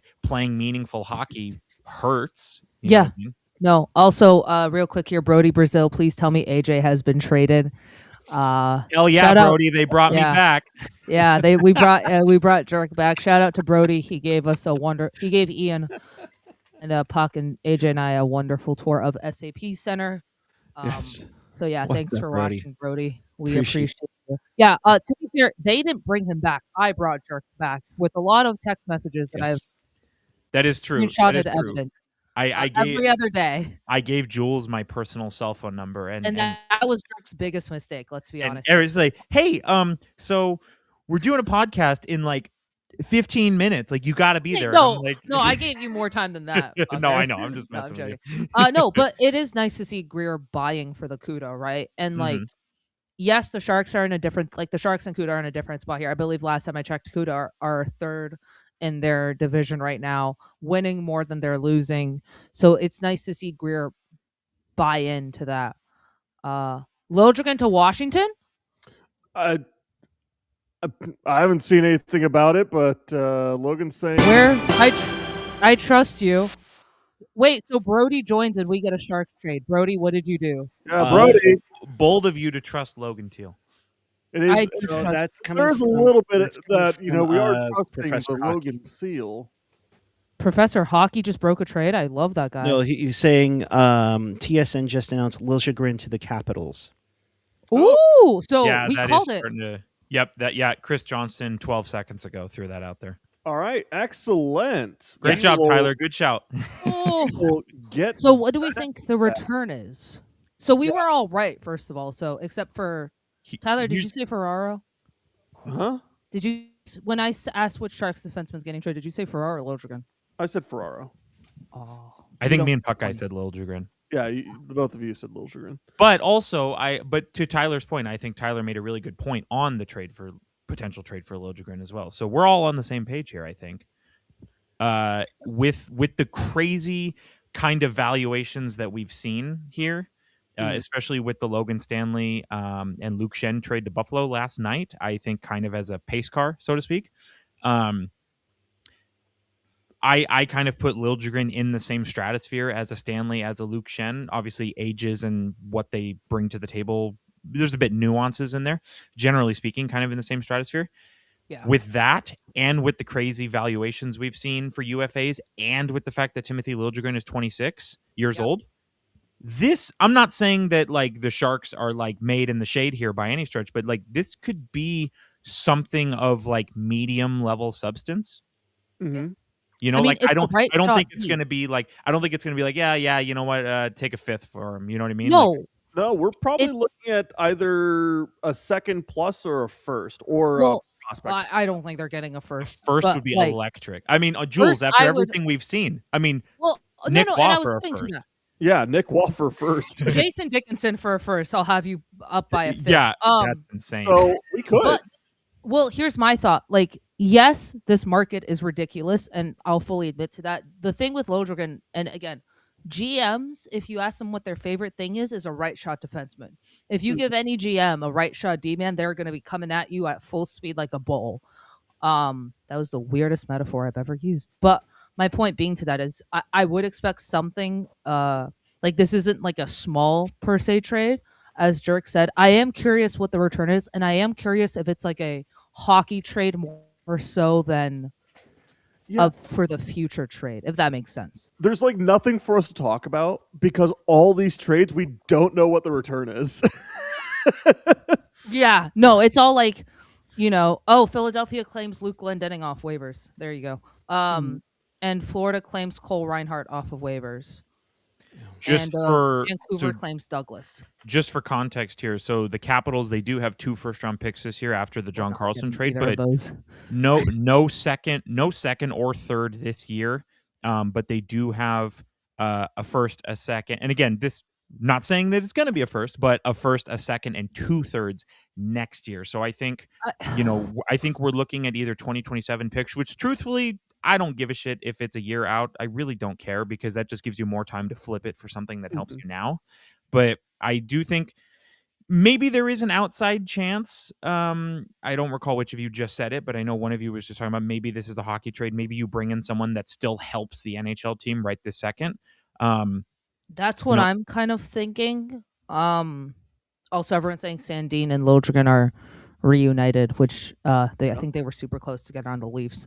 But yeah, like that's what I'm kind of thinking is maybe it's like a hockey trade where it's like kind of what we saw with Thompson and Wu in a sense, just like Braden Shen to the Islanders is building momentum. Braden Shen to the Islanders. Yeah, I'm seeing that as well. New York Islanders, St. Louis apparently are building momentum for a trade. The Islanders are fascinating. Can I just say that? Yeah, I have no idea what to make of that team whatsoever. On paper, I don't think they're a strong team, yet they're doing well. One of those things where you take a stab and see what happens, right? Yeah. Thank you to all who are watching right now. Make sure to hit that like button, hit that subscribe button. Per usual, things seem to be building after 11 a.m., which is typically what I say happens most trade deadlines. I like their jerseys. Oh, the New York Islanders. They need to bring back the fisherman's jersey and see how people react. What are you guys on the fisherman's jersey? We have nothing else to talk about. I mean, love them. Love them, Tyler. I'm sorry. Fisherman's jersey. Love them or hate 'em? I did not. Oh, the fisherman jersey. I love the fisherman jersey. I love it. Sorry, Jerk. What were you gonna say? Sorry. I think just if I'm gonna put on my general manager hat here for a second, I'm thinking again. I think what we're gonna be looking at for Lilljegren, it's gonna be because again, Washington's got 2/3 next year. I think it's gonna be Lilljegren for one of those thirds, or you might see Lilljegren and maybe the Sharks 6th this year for their second next year. I kind of think that's like sort of the framework that we're going to be looking at. Just want to toss it out there. Yeah, and we kind of saw this move coming. Like, I don't think any of us here are too surprised. I'm trying to look at their defense right now. Oh, the Washington? We're not getting the defenseman back from Washington. No, I'm just curious who they have. But yeah, Washington's interesting. Sharks trade Celebrini for a Stanley Cup. Oh my. I don't know about that. Well, that would also mean that he'd be going to Florida, and I hate that even more. Also, Ian Reed has liked my repost that the Sharks are trading away Lilljegren, so that should tell you how Ian's feeling right now. Well, it's so funny. It's so funny that you say that because my my buddy Ryan, since like probably Thanksgiving, has been like, we got to dump this guy. We got to dump this guy. We got to get rid of him. So I just texted him. I said, Lilljegren to Washington, and he's. I'll spare the exact details, but he's pretty stoked. Yeah, again, Lilljegren, I haven't loved his game for a bit here, so I kind of figured he was probably getting moved, and it gives Mook a permanent spot. If I was stoked when the Sharks grabbed him, I was really yeah. But to be fair, the two of us were stoked when they grabbed Lilljegren, and then when they grabbed Kalen Addison. We And, have another breaking trade. It's not Sharks related. Oh, Darren Drager, work being done on a deal to send Braden Shen Yeah. to the Islanders. Still being done. yeah. Which is that's interesting to me. I feel like I don't get. I mean, I get it, but I don't. If that makes sense. through multiple general managers now, I feel like they have this weird like habit of bringing in like the same type of forward, like and now granted like Barzell, Horvat, like those are guys kind of in a class of their own, right? But like Anders Lee, Andre Palat, Jean-Gabriel Pajot, Duclair, Drouin, maybe Braden Shen now, like they keep bringing in like the same type of player, which I understand, like kind of more defensively stingy players who can put in some goals, but like I would love like, you know, to me, a John Carlson would have made sense for them, or a Colton Parayko or a Mackenzie Weegar would have made sense for the Islanders. Like something that actually gives their defense like a little bit of sex appeal, so to speak, you know, because it's very just kind of, you know. And granted, Romanov, Pulak, Pelech, those are good names, but then beyond that, it's like, I don't know. Tony DeAngelo is not, I think, who everybody thinks that he is. You know what I mean? Like he's like, yeah, okay, he's a decent player. He can move the puck, but you know, I'm very wary of defensemen that take a lot of penalties and are supposed to be offensively minded defensemen that haven't put up a lot of points. You know? Yeah. Can I just point something out? I love NHL GMs for two reasons, and one, they're like me as a college student, and I'll explain this in a second. They wait till the last possible minute every single trade deadline. Hell yeah. Every single trade deadline. It really makes our nerves go wee. Well, and it really seems like the trade market is very much cooled for all the top end players on the board. Vinny Trocheck, Robert Thomas were the two like Naz major Kadri. Oh, names. yeah. Well, Kadri. so the rumor has it that there was a trade in place to send Kadri back to the Avs yesterday, but Flames owners pretty much said nope, you can't do that, vetoed it, and then they Avs flipped to Nick Roy and got him. Yeah. Why is someone saying Matthew Schaefer? I don't know. I don't think Matthew Barton Schaefer's phone. getting moved. GMs are a lot like college student, always mortgaging the future. I don't think I chose to do that as a college student. It just kind of happened. Okay, at the risk of all of you collectively shoving me into a locker or a garbage can, I was the college student who said, "Oh, this 10-page paper is due in a week. Okay, I'm gonna write a little bit every day so that it can be finished like the day before it's due, and I can have time." A normal functioning brain? I mean, yeah. You will be proud of me for this. I kind of did the same thing, except for this week, where now I haven't done the same thing, and now I need an extension. But I do follow what you're saying, and don't worry, we won't shove you into the locker. Absolutely not. I'm just saying, if you guys wanted to be like, hey, dork, and then like I'm. You know what we'll give you though, jerk? We'll give you a porcupine scare, but Puckeye is hosting it, so I can't even do that right now. That's fine. Hey, while we're on the subject, if anybody wants to read my master's thesis, just send me a DM. I'll send it to you. It's 87 pages of my best work. Aren't you guys so glad I bullied Jerk back on? Yes. Did we trade Lilljegren? I'm just popping. Yeah, we did trade Lilljegren. Lilljegren's being traded. Yeah, there's Ian's favorite. For those of you asking where Ian is, Ian's exploring San Jose. I wasn't gonna bug him. We might get a surprise appearance from him. we might get a surprise appearance from him, maybe. But yeah, I'll let him explore San Jose without me bugging him. Kitty. But you have a pocket protector too, nerd. Oh my god. Guys, be nice to Jerk, otherwise I can't bully him to come back on. Tiger, what's a tiger? Tyler, what's your cat's name? This one is Chimera. Hi. You're so cute as we wait for the return. Have we heard anything? Nothing yet. No, I'm I've keeping not ear heard on what's TSN right now. I'll show you now this graphic I put together that's no longer good. So this is what the Sharks have going on until this trade is official. Yeah. Just a little under 700 grand in cap space. don't think In a there's bunch of notable free agents that they have on hand, including like the majority of the defensive core, and then on the right is what they have for trade or draft capital. Obviously, the 2 first-round picks with their own and Edmonton's. Now that that's finalized because Edmonton traded their pick away. The second goes to Avs. I mean, they have Florida's 4th, Montreal's 5th, Philly's 6th. They only have their own 1st and 7th in Yeah. in this coming draft. That's Elmer, fine. Detroit sending Elder Yeah. Soderblom to the Penguins for a third. Braden Shen officially waived his no trade clause to go to the Islanders. Yeah. Both. So the Elder Soderblom, for those, isn't Soderblom that like giant 6'6" guy, like the Yeah. forward? Yeah. Solid. The Penguins love taking bets on like prospects or players that I think we're kind of not giving up on, but like love giving them a second chance. I really like what Kyle Dubas is doing there.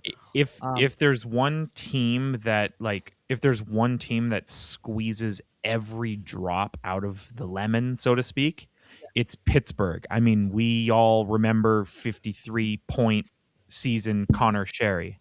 Oh yeah, Like we all remember this. Like they Finley squeeze stuff right there. 58-point Connor Sherry. Yeah, like and that was in 61 games too, so it's not even like that was a full season. Yeah. Yeah, they get every drop out of lemon. So, like Soderblom, for example, like he, again, decent player, but again, not someone who's like gotta have him necessarily. I mean, only 2 goals, in 31 games or 39 games rather. Like I would bet you dollars to donuts that like he ends up on the Malkin line and has like, 6 goals in the final 23 games of the season or something ridiculous. So I was about to say something and I forgot what I was going to say. But yeah, I like that trade for Pittsburgh. I feel like that's a sign Detroit is cooking something because hot take. I don't think Detroit keeps that pick. I think it gets flipped within the next 30 minutes here, 45. Yeah, 45 Probably. minutes. Yeah, I mean, if they can, because whether you agree with this thought process or not, like there's a lot of importance put on having been there before, so to speak, and so yeah, if you like Soderblom, again, decent player, but not somebody that your franchise will collapse on itself if you get rid of him, and then you get that 3rd round pick. If you turn around and you throw it out there for. I don't know. I'm just trying to look at the penning you phase. Like, I don't know. There's nobody that really immediately comes to mind, but like maybe somebody like Ilya Mikheyev, for example, from the Blackhawks. Like, do you say, hey, this guy can score goals, he can kill penalties? Do you? That's actually a good shout though for Detroit. Is a guy like Ilya Mikheyev. That's a really good shout, Dirk. Yeah. Good Well, or do you look Yes, at I'm okay. someone like the Kuzmeister from LA, right? Like, Oh. I don't know. These are things that you have to think about as a GM. Is like, yeah, okay, so you trade this guy for a third, and then you turn around and throw that third somewhere else. To Tyler's point, and in the spirit of how does this trade affect the Sharks? That 3rd round pick that Pittsburgh sent to Detroit was originally the Sharks' pick. So Yeah, so Shen has approved his trade to the Islanders. So Braden Shen will be a New York Islander.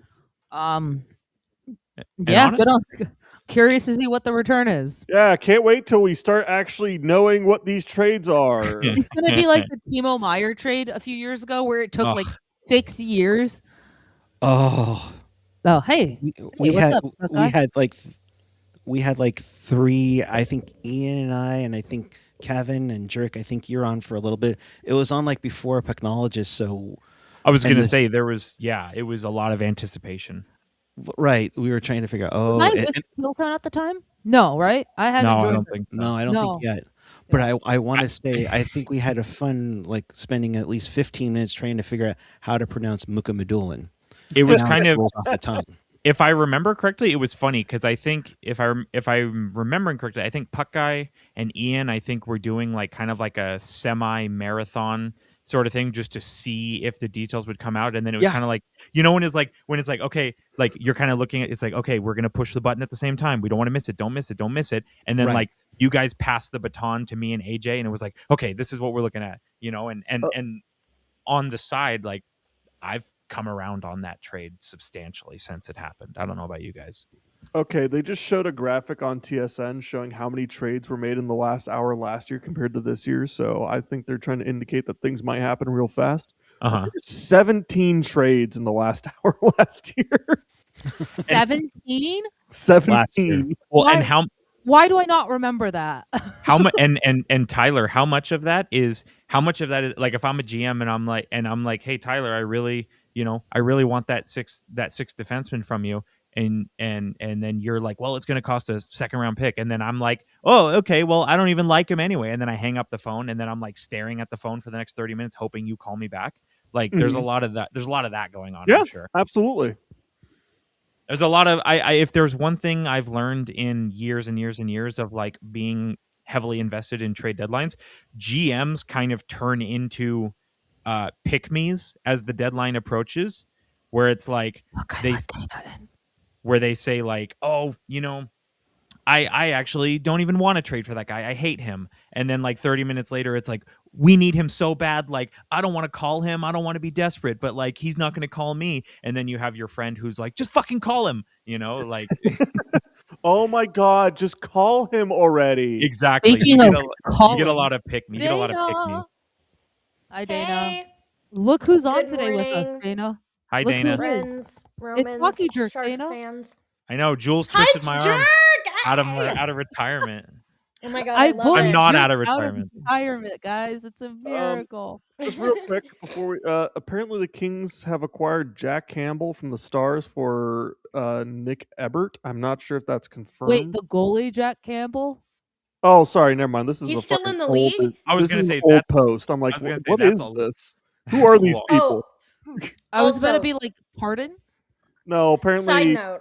Lammy sorry. posted in one of the chats 2016 post. I'm like, what? I was gonna say because Jack Campbell started his career with Dallas, so I was like, wait a minute. That is so shady. Also, if you haven't heard, I have been permabanned from Twitter. Yeah. I don't know why. Yay. I don't know why. So I don't know if I want to make a new account just to like keep up with the news, or if I want to just be like, I'm done there. I think it was because I logged in with a VPN saying I was in Austria and then bullied Grok. Wait, I'm sorry. Back up. What did you do? I was using a VPN to like watch something that was like not available on streaming in the US. yeah. Got it. I don't know. I heard just some- chose Austria because it was one of the first alphabetically. And then I later I bullied Grok, and I guess Did maybe the Lammy just algorithm didn't troll like Tyler into saying a trade from 10 years ago? He didn't That troll is me. so It's funny. just I'm just like going through several discords, looking at everything, trying to see if there's any new things that dropped. And I saw that. I'm like, who are these people? Who are you? What's Who's your Nick name? Ebert? Oh wait, guys, what do you know? Oh, What's wrong? She got her Twitter back. The Leafs are sending Phil Kessel to the Pittsburgh Penguins. Oh, let's go. Whoa. Woo! I need Lammy, stop sending trades in Discords. You're giving me a heart attack. Please. No. I did that. That was me. I need. Oh my god, you guys are so I funny. control too. Matthew Watch. Joseph looks like is signing with LA for 1 year at a prorated 900K. He his contract got terminated with his previous team, the Blues. Watch. The Sharks are gonna like at 11:59. The Sharks are gonna acquire Colton Parayko, and Jules. No, is gonna be literally, like, no. Jules is gonna be like, dumb. you know what, guys? I'm sick of your shit, and cancel the podcast. And then it's like, no, Jules, like it's legit. Turn it back on, like. No, literally, I'll just end the. I don't even have power to end the stream, but I'll just end this stream. Well, that always happens to me. Like the last 2 years, it's happened. So, like, who says it can't happen again this year? Except this year, I actually have friends with it. That makes. God, that I would be sounds so fun. happy. I would be so happy as a Blues Sharks family. What's up, Tyler? Didn't that happen earlier this year where we did a video on a trade and then another trade immediately Oh dropped? no! It was when we were interviewing you. The Ryan Reeves trade No, drop. no. and- It was during the season, I thought. Or maybe it was like we finished an After Dark and then a trade happened.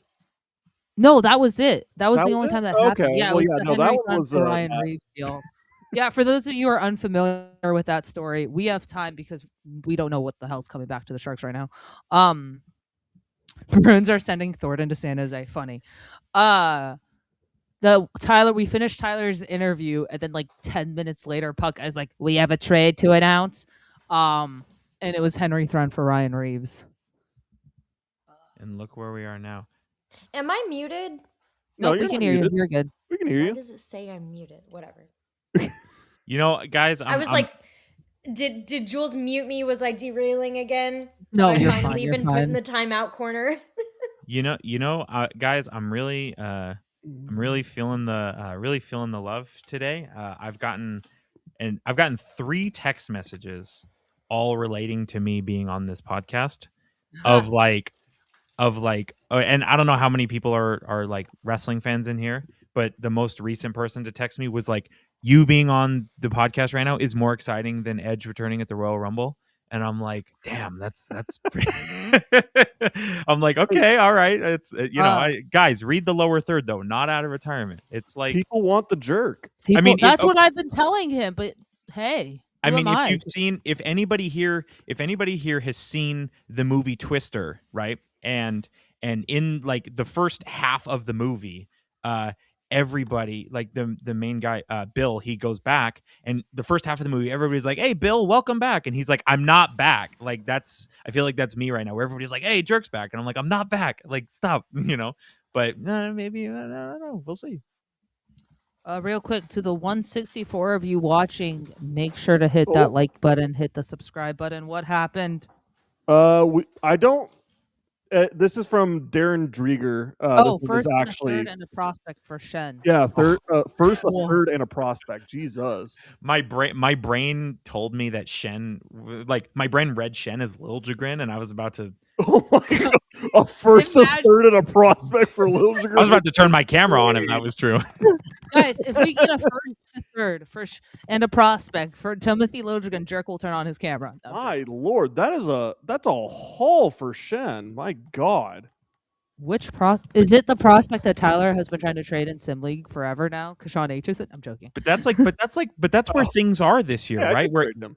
it reminds me, excuse me, it reminds me of trade deadlines from like 2008 to maybe 2018, where like the valuations for UFAs were just crazy. And then it kind of, maybe with the pandemic, it kind of flipped to a guy could be a really good player and you're not going to get anything for him.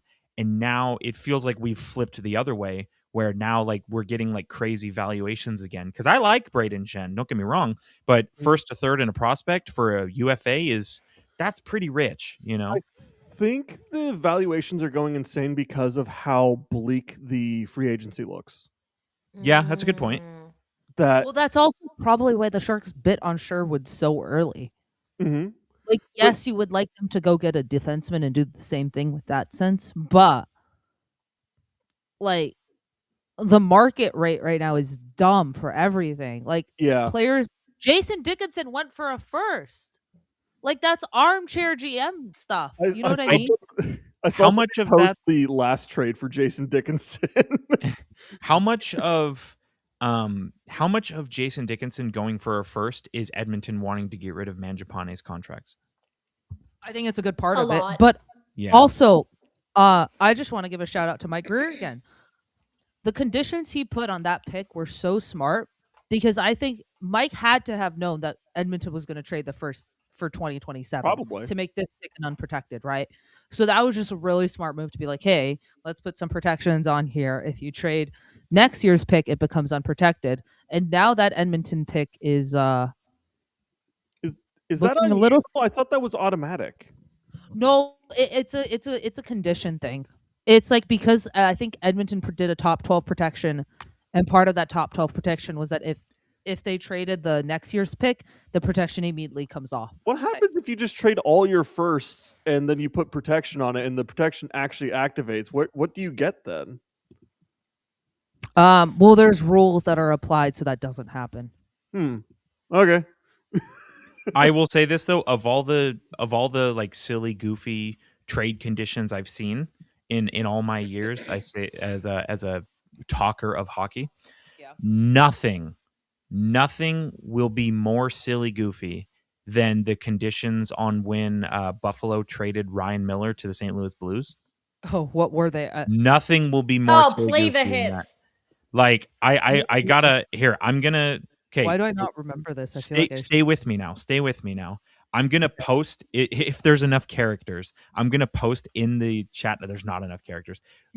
Basically, it's like, okay, so trade this guy for this guy to this team, and like if Ryan Miller, if the Blues go to the conference finals and he plays this many games, then like it's another pick, and if they re-sign him, it's this, and if this guy does this, then there's like a million and one freaking conditions on the thing.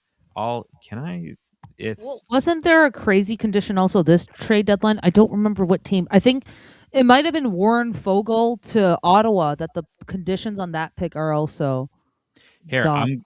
I'm gonna post a link in the chat. If you are interested, just click on it and scroll down to pick number 25, and you'll get to see what I'm talking about. That's by far the most silly, goofy thing I've ever seen. Okay. Also, high key. Have we found out the return for Lilljegren? No, but We still twiddling our thumbs. All right, I look forward to going live again at like 7 p.m. tonight. When yeah, I look forward to Shark Tank tonight, finding out. So, yeah! Oh my god, I almost forgot. I'm gonna be there tonight. People are saying the same thing I saw somebody post as well, that the Islanders and the Blues are in the same hotel in San Jose right now. Oh, so that's I guess really does Shen just go to like a different room in the hotel now?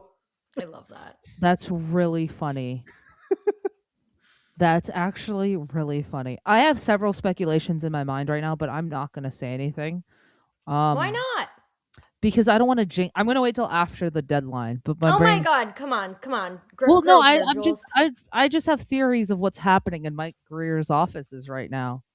That sounds... Well, we have nothing but time. I just imagine he's like throwing a tennis ball at the wall, waiting for people to call. I love that. Oh my god, yeah, I saw Andy's tweet. Islanders and Blues are currently staying at the same hotel in San Jose. And Chris Johnson goes, that's one way to finalize a big trade deadline move. You just yell down the hallway, "Hey, can we have Shen? Thanks." Red Rover, send Shen on over. Hawkeye, do we know the return yet? Hey!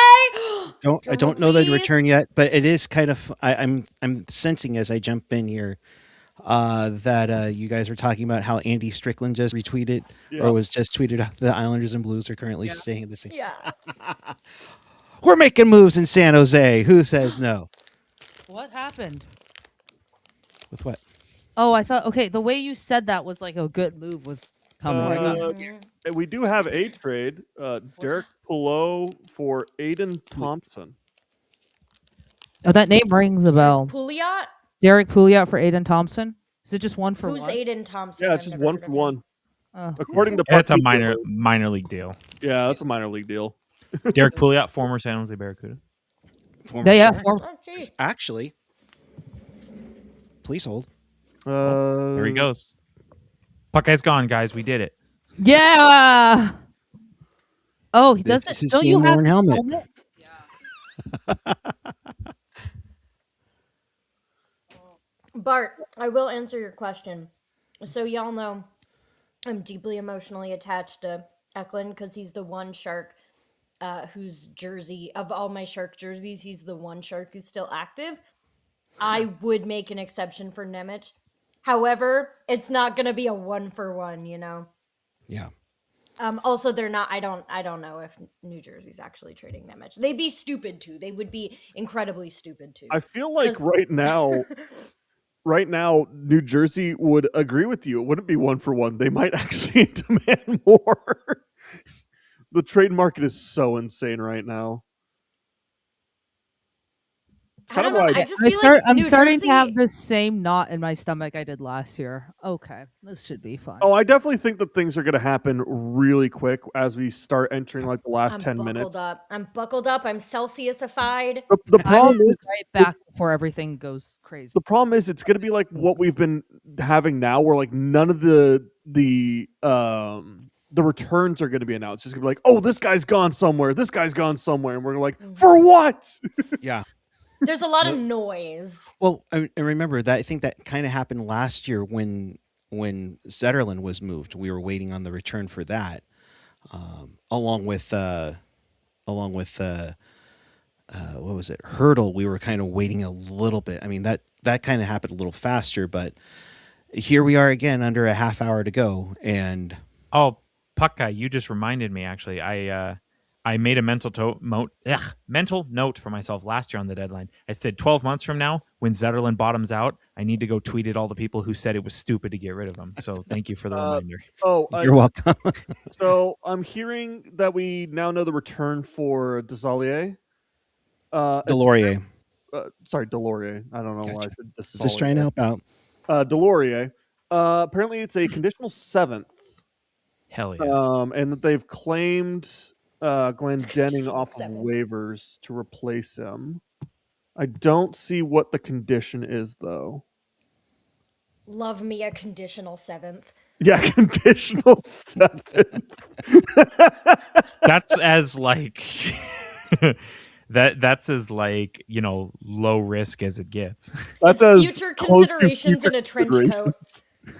Future considerations in a trench coat. There you go.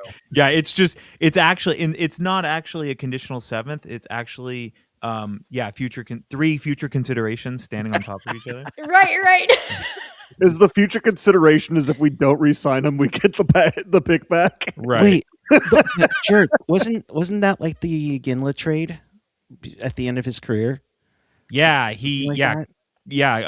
Colorado threw him to LA like just for the lulz, basically. Right. The condition is you have to have a beach party on your dime. Didn't someone back in the day actually get traded for a new team bus? Like in the 90s or 80s or something? Yes, that did happen. Yeah. What was that about? Oh, God. I don't remember the full trade. Also, I don't think it was NHL. I believe that was a lower team. Yeah, they traded a player for a team bus because they didn't have one. And I'm just like, that, you know what? That can't be legal some now. kind of value. I don't exactly know what. But Oh, it's in 1983. It was the WHL Seattle Breakers. yeah. Oh, no. They sent, this was back when you could, when cash, I give us the WHL, but so it was left wing Tom Martin and $35K to the Victoria Cougars in exchange for a used bus. Not a new bus, a used bus. Right.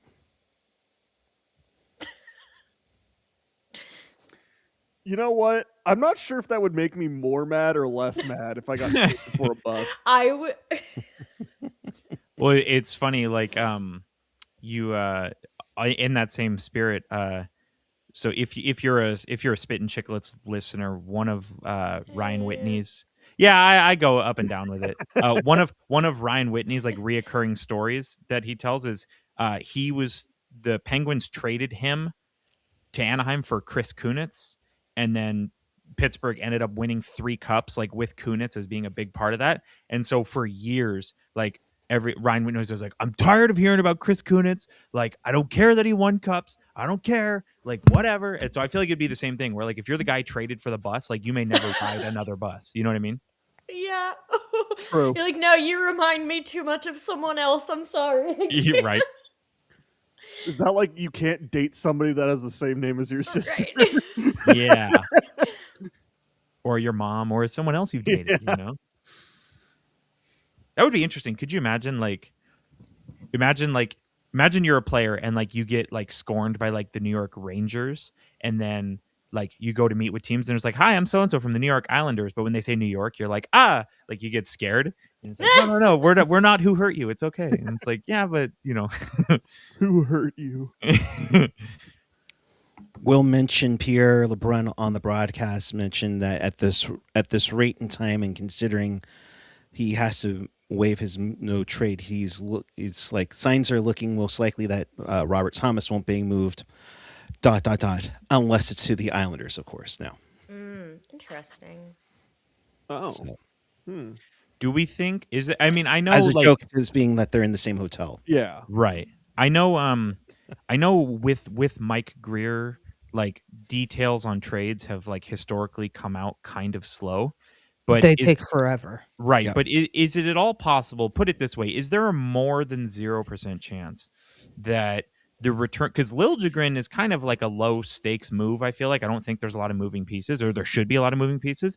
Is there a more than 0% chance that like we don't know what the return for Lilljegren is because there might be some other iron in the fire that like Mike Greer wants to file at the same time as the Yeah. Lilljegren deal? That's what I'm thinking. I think because this was kind of my thought that I didn't want to say a lot. Halfwall Hockey also had the same thought. Does he already have a play move for another defenseman he's working on getting right now? And we'll find out about both of these trades at the same time. I think we do. I think there's another iron on the fire for another defenseman. Again, Greer's favorite thing to do. Give Jules a heart attack at the last 10 minutes of trade deadline. Happens every year, folks. Yep. I'll tell you what. If one of those Sharks, if one of the first Sharks have this year gets traded, I'll tell you what. Sharks Twitter is going to be a very emo place for a couple of weeks. Well, at this And I point, won't be on it Yeah. because I'm trade banned. Burks or the Oilers pick? Yeah, I mean, Who's we taught Dana. You missed it earlier, but like we all were talking, and I had asked the question of like, if you go into the draft with both those firsts versus if you trade one of them away for a player that helps you now, are both of those roadmaps like materially different? And I don't think so. I don't Oh, know. Some okay. GMs will do crazy things for a first. Like if you can make it work. Like, but I agree that like at this point, like, yeah, I mean we have our pieces. So anyone drafted now is almost definitely not joining the team immediately. Won't have the pressure on them that our prospects from the last few years have had. Mm-hmm. So I think yeah, if we'll you're see. the Sharks, go ahead. I wouldn't mind trading both of them. I'm not even kidding. Yeah, because how does at this point, Dana, like Yeah. how does having an extra first round pick, like how does that help you? If you use it to draft, how does that help you? Yeah. Versus if you trade it for somebody that helps you right now. And like Jules had mentioned, the Sharks are playing with house money. Why not supplement that house money, real quick here? Rob with a good point. Is Greer revisiting Dougie? Well, my thought is it's Dougie Please. Hamilton? I hope not. well, no. Really? Here's my thought. I think it's one of the Devils defensemen Greer's revisiting here Mm. because the Sharks and the Devils kind of are in opposite spots. Where Devils need help on forwards, Sharks need help on D. Just do with that what you will. I think that deal died the instant that he didn't want it. No, I'm just throwing out names here. The one from the Devils that I've said I'm curious on. Yeah. is Nemec. Nemec is on the table, but it really just depends on what the return they're asking for is. But yeah, for when it comes to Dougie, I think that trade died when he didn't want to come to San Jose because I think Greer's made it clear I don't want anybody that doesn't want to be here. Well, and not only that, but well, like you for good Goodrow. And- Jinx, Jules. and not only that, but like Dougie Hamilton, at this point, Dougie Hamilton is kind of like the Whole Foods or Trader Joe's version of John Klingberg. Wow. I jerk. That's an A+ for me right there, buddy. Oh, If I'm New Jersey, I'm not What? treating Nemec because I is do that close? think- Rasmus Sandin close to going to the Sharks per Elliot Friedman? What? I'm not seeing that. Where are you No. seeing that? I Where are haven't you got seeing that tweet Is it yet. the fake Elliot Friedman? I don't see that yet. I don't see that, but It's possible. Okay. It's possible if true. Again, be very particular. If true, If it's true. probably something that Elliot Friedman said on the Sportsnet show, and then is taking to Well, I Twitter feel to like we type would out see if that true. already. I'm also Right. seeing a report says that the Detroit Red Wings have emerged as the front runner for Justin Falk. No, Ooh. that's who I want. The Sharks. That Yeah, I tracks, was gonna though. say That that. tracks. Yeah, I think a lot of people had him going. I had him in OEL. But it's also- the fake one, Jules. Okay, thank God. Okay, so well, not thank God, but thank you for clarifying that. Right, because I was going to say, if true, right? Like, why would Washington do that? Right. That was my thought. Why would Washington? Why is somebody do- saying why would Oh. Buffalo trade Sandine? AJ's here? Who? Who? All You wanted right, to be guys. an See you Islander. later. I'm going back Fuck to that retirement. Have we ever had 6 people on? No, it's typically me and AJ, or I'll like be me by back. myself. You I was guys gonna have say fun. whose potato is running this stream? Well, Pot Guy. In retrospect, Oh, I should cat have probably done sighting. it, but it's fine. Hi, AJ. Good morning. Hello, Oh. motherfuckers. Hello. Oh, we can hear an echo, good sir. There's an echo? Yeah, from you. That's- The CNN panel is complete. What about now? I'm Is that sorry, better? I'm still a little hot and bothered over the idea of Yeah, Sandine good. coming to the Sharks. Well, I I need just to, caught like- me off guard. Who's coming to the Sharks? No. To be Fake, clear, it's this fake, was it's fake, it's fake. It's It's a fake. fake. It's fake. But Yeah, fake Oh. news. but I felt a little flutter. And to respond to people talking about how Goodrow and Letty didn't want to be here, we also didn't buy them. We got them for free. There's still an echo, and I don't know what's going on, but it's fine. Does everyone in Teal Town have a cat? No. I think everyone besides me. I have a cat. I have 2 cats actually. Yeah. Me too. I can't believe my food aggressive cat Margie didn't show up because I am. Is eating. everyone echoing now? Maybe. I think so. Well, as we wait for returns, that'll take 6 years. AJ, you called the Ned signing, buddy. Congratulations. Yeah, foreseen, right? 14. And then how are you feeling about Lilljegren being traded? Who? There you go, folks. There's AJ's opinion. No, I think that was in the works as soon as he coughed up that puck against Calgary. Yeah, honestly. I think Greer got on the phone right in that moment and said, "Okay, who wants this dude?" Who wants Well, I this mean, are we girl? doing the same thing to Ferraro? Because he also did that. No, because Ferraro's he's good in the room and he's got energy and blah blah blah blah blah blah blah. Well, also worth mentioning as well is Ferraro has a lot of good attributes. I know the sexy thing has been to bully him in the last couple of years, but like in terms of like what you expect from a defenseman, right? Block shots, hits, takeaways, these kinds of things. Ferraro does lead the Sharks in all of those metrics. So kind of like me and Tyler were talking about it a few minutes ago, like if conventional wisdom was, hey, maybe take a swing on someone and see if the Sharks can make the playoffs, I think you keep a guy that, even though he's a UFA, is giving you good minutes. Yeah, I don't I have a feel like- problem keeping him. I think we've talked about it before. I thought he was, for a long time, forced into a 1-2 spot despite being a 3-4 guy. And now that he's a 3-4 guy, I think he's been much better. I'm still waiting for the Sharks to get a 1 and 2. Yeah, Ferraro was like a rookie being thrown out there with Burns every night. Like, what a way to grow up in the league. But I feel like Ferraro's one of those players who, like, people bitch and moan about. And then if he were traded, all of a sudden everyone would be his biggest fan and so sad he's leaving. And, in hindsight, like, so yeah, I want to keep him. I do. I feel like his replacement would just be a younger version of him who would take longer to develop. Well, when it comes to Ferraro, like the problem is we have so many left defensemen, like that we're trying to play right now. Yeah. We already have Dickinson and Mook Medulin, which we can't play both of them basically every night because we have Ferraro and Orlov. Well, we might play Orlov on the right now. I don't know. We'll see. So maybe we play both of them since we've traded Lilljegren. Orlov moves to the right, and that's just what we'll do. I don't know.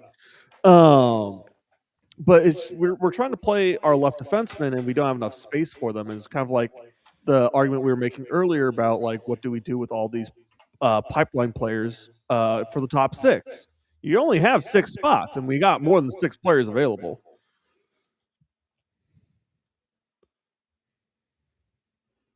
We sound like we're in a stadium? Oh, that should be better. I think it's gone. I don't know. Yeah.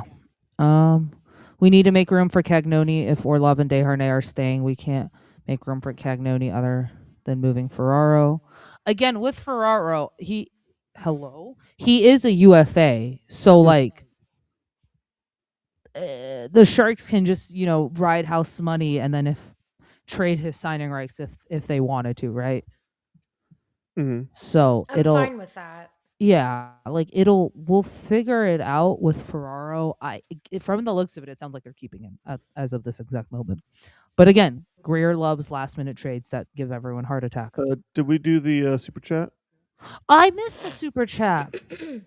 Let me go back up. Jerry F, I can't pin it because I'm not hosting it right now, but thank you for the $5 super chat. Helps keep the light on and helps us avoid us talking about shaving your balls.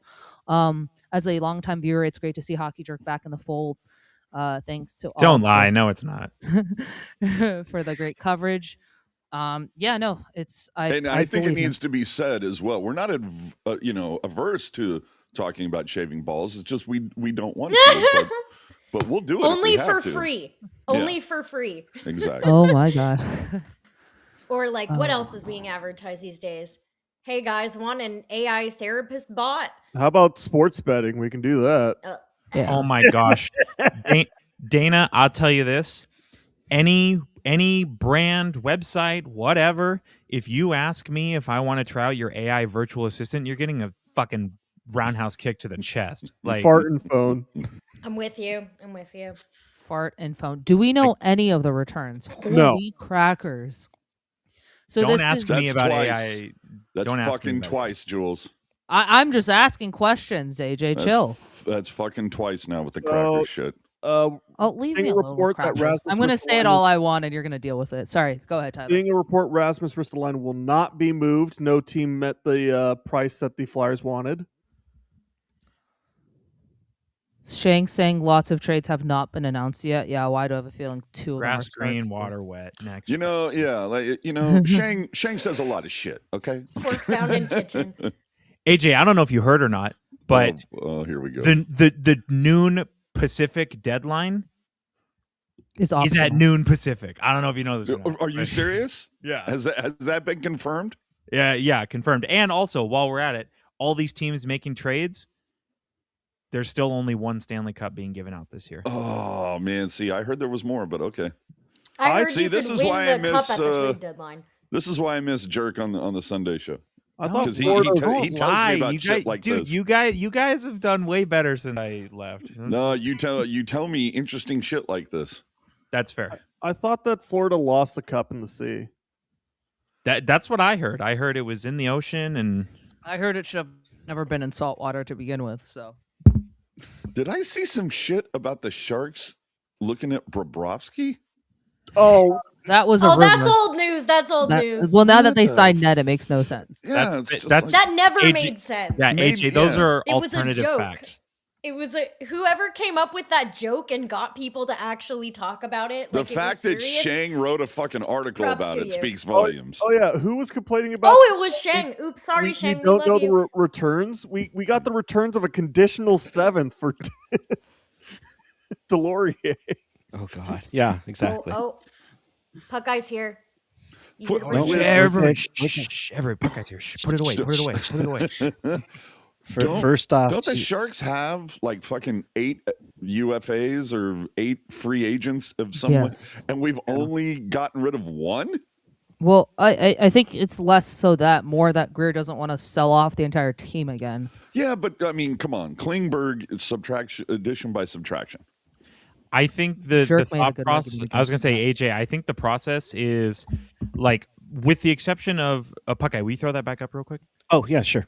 I think with the exception of Lilljegren, obviously just because he's going out the door, like, you have guys where either, okay, we're in a position where we might make the playoffs. Let's keep these guys and see what happens. And it doesn't really matter anyway, because what we're gonna get for them if we trade them is immaterial. I think that's the thought process. Mm. Because really, if you trade, let's just pretend, if you trade Klingberg and you get like a conditional 5th that becomes a 3rd if his team goes to Stanley Cup final, does that help you make the playoffs next year? No. No, You know what but I mean? even your proposal right there, I think, is still too much for Klingberg. Hey, he's good on the power play. If you need a guy who plays like 5 even strength minutes a night, but is on both power play units, like that's your guy. Not I the just 5 even strength minutes. Drake. I Hey, say we could find another winger that plays bottom 6 minutes, throw him on defense, and then we've got John Klingberg.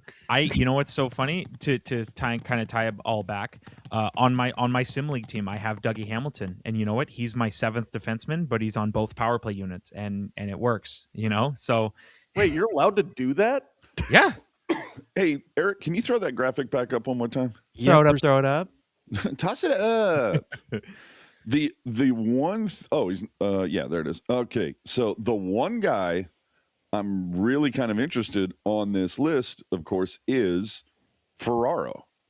Just because if they don't move him today, and from what if we're to believe Shang, they're still kind of far apart in term and money for a contract extension. It would suck to see that dude walk away for nothing. Yeah, but it's not nothing. It's the rest of the season potential playoff push. True. Like Greer We're was put still in in a the playoff lose-lose race. situation here. Yeah. But if let's he's just be got upfront. value, I think His value is staying on the team. You know what I mean? We're not tanking this year. We need to like relax that tanking muscle, guys. I don't know. We I saw are someone in a say. playoff push.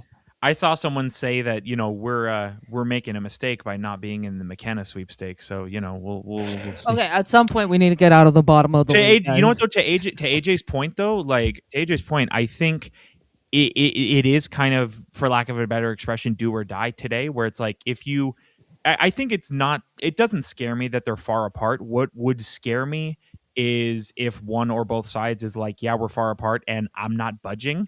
Because like if both sides are like, we're far apart, but we'll get there, I'm not worried about it. And I think if he's not dealt, I would be surprised if he walks. Put it that way. Because I think there's gaps value can there. gaps can be bridged. To AJ's point, you know what I mean? But Yeah. this is all immaterial because once McDavid is here, everything will be fine. We are coming up to a minute and a half to go. Yeah. Obviously, we'll put the disclaimer out that, of course, as we've seen on this broadcast over the last couple of years, trades will trickle in after the 12 o'clock, but pencils will be put away and emails and Yeah. all that fun junk will go away. Also, Reeves. I don't know if Reeves is getting traded, y'all. I don't. No, I other don't think teams people are want talking him. about Reeves traded. I think they're saying whether or not we should re-sign him. No. Oh, this No, we don't He'll owe be a guy brought back 1,000. on as a staff guy there for the vibes or something like that. Yeah, wait, can someone tell me when would he get to 1,000 games? I just feel like teams don't owe guys that. Like, it's one thing where, who was it who got benched or who got to 999 Mike and Madonna. Yeah, and which coach was that? Mike Babcock. yeah, Babcock on Modano, and I Okay. think it was 1,500. He never. Yeah. Oh, Yeah, okay. you're right, But Tyler. other than that, I am usually team like you don't owe that, Well, it's all about unless it's like 999. right. It's all about reciprocity, right, Dana? Like if somebody like Mike, Whoa, I know words. like somebody like Mike Madonna, it's like we're even at the end, he was still Right. like, hey, I have a lot of cachet. I took less money and less ice time to come to your team and help your team out. Whereas like Reeves, I'm not saying Reeves hasn't earned like Reeves, Mike Modano. right. Well, like, and the thing is, like I think Reeves has earned the right to play 1,000 games, but I don't think it has to be on this team. I think it would be on any team that But feels dude, the compelled to bring him in. merch they could sell. Pierre LeBrun reporting Panthers are currently focused on trying to re-sign Sergei Bobrovsky. But I thought the Sharks were bringing him in. What the fuck? Yeah. So it is 12 noon on the Pacific time zone, 3 o'clock out. I was gonna say, Jules, pull the fire alarm again. Yeah, I know, right? Oh, wait, here it is. Reeves, Did we miss that trade yesterday when Christy Nome got traded for like a human being? Unemployment line. Christy Nome and a conditional dog. Oh my lord, we have it, Ian. Oh no! Oh my God, we have Ian here. Bow wow, This Uh-oh. is the most people we've had on, I think. that's the most Ian I've ever seen. Oh, He, okay, there guys, we go. Yeah. Sorry, guys, apologize. he's in 7 a people. he's in a dark room at the ice headquarters. So, guys. should got I him. message Come on, Landy to also two come more on? and we get a fucking Brady Bunch All right, thing hang going on. I'm getting Landy on. Please hold. Yeah. No, Ian, are fuck you that. in You the- get back here. Ian, are you in the hotel with the Blues and the Islanders, and apparently No. everyone else? No. They're all having a little slumber party. You're not and So we just with need, like, what? pillows in their skimpy PJs. So what do we know? Nothing. out. Nothing. Absolutely Yeah, nothing. next nothing. Yeah, absolutely nothing right Do now. you Nothing. want We're to talking condition about this Ryan one? Reeves. There are so- known knowns and there are known unknowns. You know And what? there- It's very and then much there so are crap. things that we don't know, but there are things that we don't know. Ian, do All you right, I AJ, got dropping Landy. facts. Do you want a conditional 7th out of Carolina? Sure. Oh, Brisbane, dude! CNN wishes they could have this many people on it. TSN's got like 2 different desks, so we might be on par 3. with that. I mean, it's crazy, but this has been crazy. Oh, never mind. TSN has 3 desks going right now. Pikers. Oh, Landy's here, folks. Oh, you're serious? Let's go. Oh, Hi, he's offline guys. at the moment. Hey, But, all right. Ristolainen stays Bobby, put. holy Okay. shit, Bobby McMahon to Seattle. Ooh. Oh, something happening? Wait, hey, something quick. Jules, Get wasn't Felix. Bobby McMahon supposed to To go to the Colorado? Avs, and then Colorado. it flipped last minute to Seattle, which Yeah. honestly makes, again, it kind of makes sense in a way. Landy, could you pick a Brad? worse angle, buddy? Did I have McMahon to Seattle? I might have. Nah, that's better. No, I had McMahon to Minnesota. It's like, here's the view that Landy's toilet has. Landy, Here's the view Landy, of Landy's Landy, No, have you sorry. been hanging out with Kevin Weeks? Yeah, right. Oh no, wait, now we can see your shoulders. Never mind. Steven or Steve Reactor, do you have I know they were talking about Falk to Detroit. Is that confirmed now? I haven't seen anything on the return. Real quick here, does Shane Wright go to Toronto in this maybe. Oh. McMahon? No, I don't think you do Maybe. Shane You don't Wright think for so? McMahon. No. Okay, well, I'm throwing out names. Well, because like that's a guy that's been speculated to be on the move here because he's not happy and Are we just going to ignore the fact that right now Landy looks like a skittle on top of a mountain? I'm sorry, what now, AJ? His head looks like New a skittle sentence sitting just on top of dropped. a mountain. AJ, you're Sorry, so I'm on my kind. iPad. So Can we get a so- screenshot? Oh. Can you take a screenshot Weird. of this? Because this is It's just awesome. It's a second and a fourth to the Maple Leafs for McMahon. That's that it. confirmed? Oh yeah, but, no, But how does Dangle feel about this? I don't think Dangle's happy. It's a about trade. I don't know. So- But, The here's trade. thing. But if you get a second and a fourth for a guy who's got 13 goals, like that. True. let it rip, man. Like Let it rip. I feel like Bobby McMahon looks like he's a bigger piece than he is because the Leafs are like that mhm. desperate. Okay, so 100%. we're Didn't getting the stuff phones just coming in now. close? So Yeah, the Falk phones just Falk closed. is First and a third. from for Detroit Justin for Falk. Justin Falk. But yeah, we still don't know That's what the good. fuck we got for Lilljegren. Okay, awesome. Yeah, but did you guys Oh, see Kevin what says he's Complete still the Brady available. Bunch. Let's do Come it. on, All right, Kevin, let's do it, please. Kevin. I got Hold you. on. Did Sending you you the guys link see right what now. Pashelka posted? No. He seems fearful that the Blues will actually be able to dress 20 tonight. oh jeez.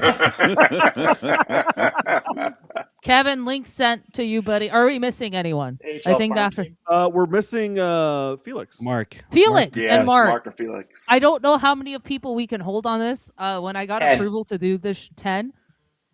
Okay, so we're chilling for now. Wait, what? Guys, I'm bummed that the Sharks didn't make a swing on Justin Falk.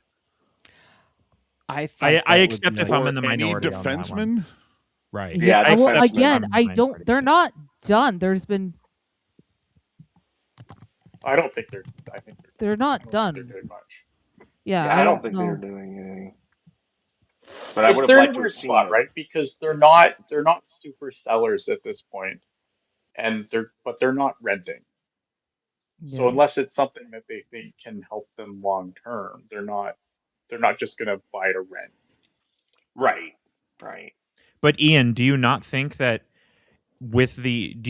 you're Mike Greer, you could use Sherwood and Nedeljkovic both signing extensions as like a negotiating tool to have a potential UFA defenseman sign an extension? Oh, absolutely, yeah, yeah. You could definitely like. It's just tricky, right? Because the prices right now are not horrible, but they're still a little silly for some of these guys. So I What think that's the concern. what like prominent defenseman is even gonna make it to free agency, guys? Right. That's Like, the other problem. Yeah. Ryan Ryan Strome Strome from from Anaheim Anaheim to to Calgary.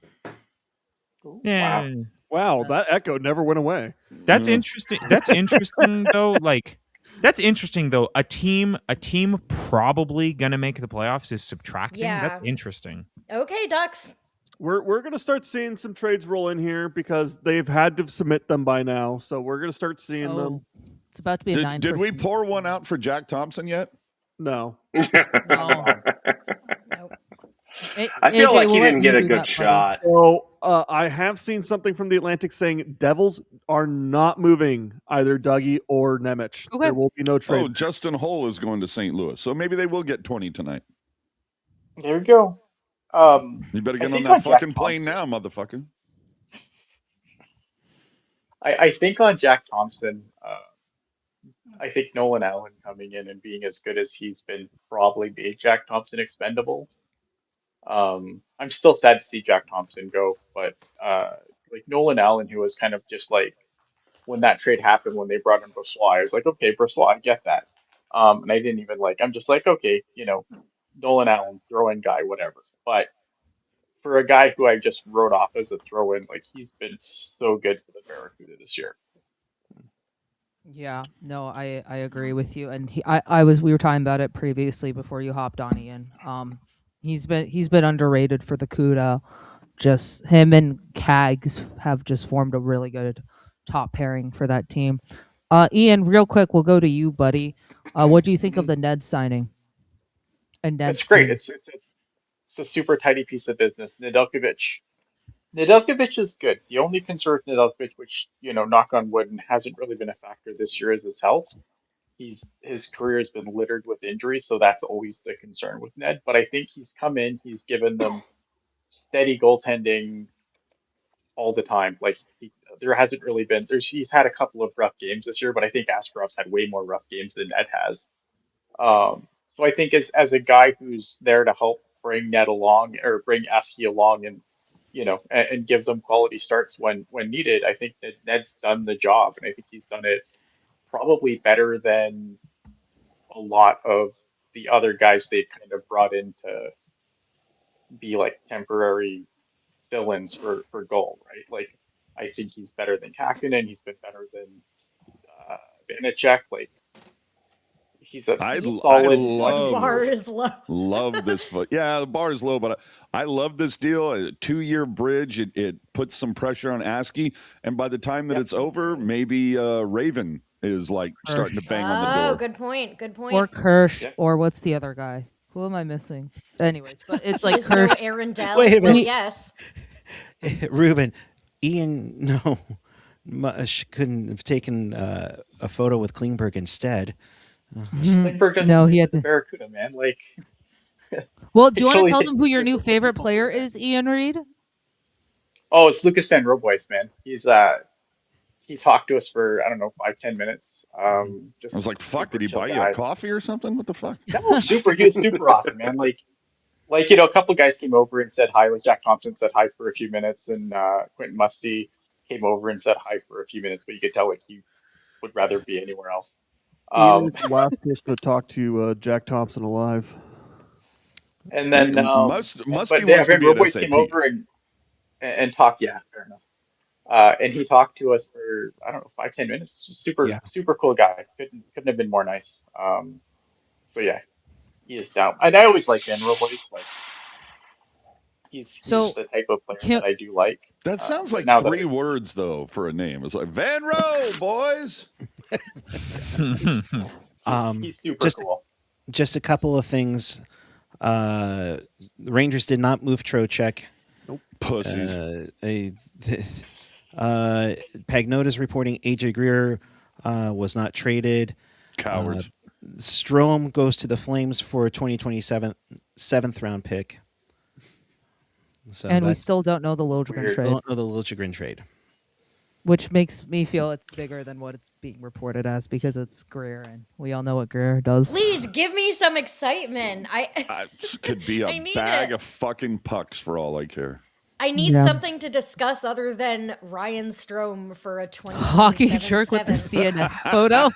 I didn't even notice you changed that, bro. Show That's us the fucking wall. stellar. people in the chat were saying that this is like, our version of the CNN panel. So No, we're not there yet. We're not yeah, there so yet. here's the thing. So as you can see here, in the New York metropolitan area, there's been a lot of draft picks that have been exchanged. Yeah, what about Allegheny what is County? this? We're still counting everything. I'm gonna zero in here for Santa Clara County for 1 second here. We're not Santa there Clara yet. County, there are still 4 UFA defensemen unaccounted for. We're going through everything. We're going to report it when we get it. Now let's shift on over. To Alberta, Canada here. All right, we need to turn Steeltown USA into an actual Somebody clip production that. value thing, so we can get them. Oh, that was good. Hey guys, I'm just waiting for when we gonna when do we start yelling and screaming about fracking? I brought notes, guys. Oh man, What is Oh, this? man. Battlestar Galactica? You What are we talking about? you Cracking? gotta join us on Sundays like twice a season. Well, we'll see. Sounds like the as you Isles have read- dealt Druin, I mean, you read my lower third. I'm not out of retirement, so right? So Druin's gone. Hollow stays put. They traded him again? Who? Drouin. Yeah. where'd No, you- oh, that's the old one. My bad. I got confused. Oh, you also got tricked. Ha ha! Listen, I didn't get tricked for a trade that happened 10 years ago, though. Jonathan How long ago Drouin. was that one? Jonathan Drouin is out of the island. Yeah, he was traded from. Yeah. Okay, before it comes through, bold prediction. I think he's going back to Tampa. ooh, I don't know about that. You know what I'm Do they wanting want to him bet back? money on? You're getting the band back together, Jerk. Who announces the return for Lilljegren first? Is it Shang? Is it Curtis? Is it Max? No, I think it's going to be. I think it's going to be Chris Johnston, because Chris. Yeah, I Johnston, think it's gonna be Chris Chris. Johnston was the first to report that. Oh, okay. And to answer your question, Ian, I kind of feel like I know they brought in Corey Perry, but my sort of spider sense is that Tampa Bay wants goal scoring from not their top line. That's kind of my logic there. Yeah. Oh, that's Druin's part of the full trade for Shin. Okay, Yep. got it. Oh, okay, never mind. And then Guys, the goalie prospect question. along with the 1st and the 3rd. I never said that, guys. Question. Ah, While we tread water, how do you think Rangers fans will feel about Trocheck never getting traded? Because Chris Johnson's saying it was because they stuck to their price and no one met it.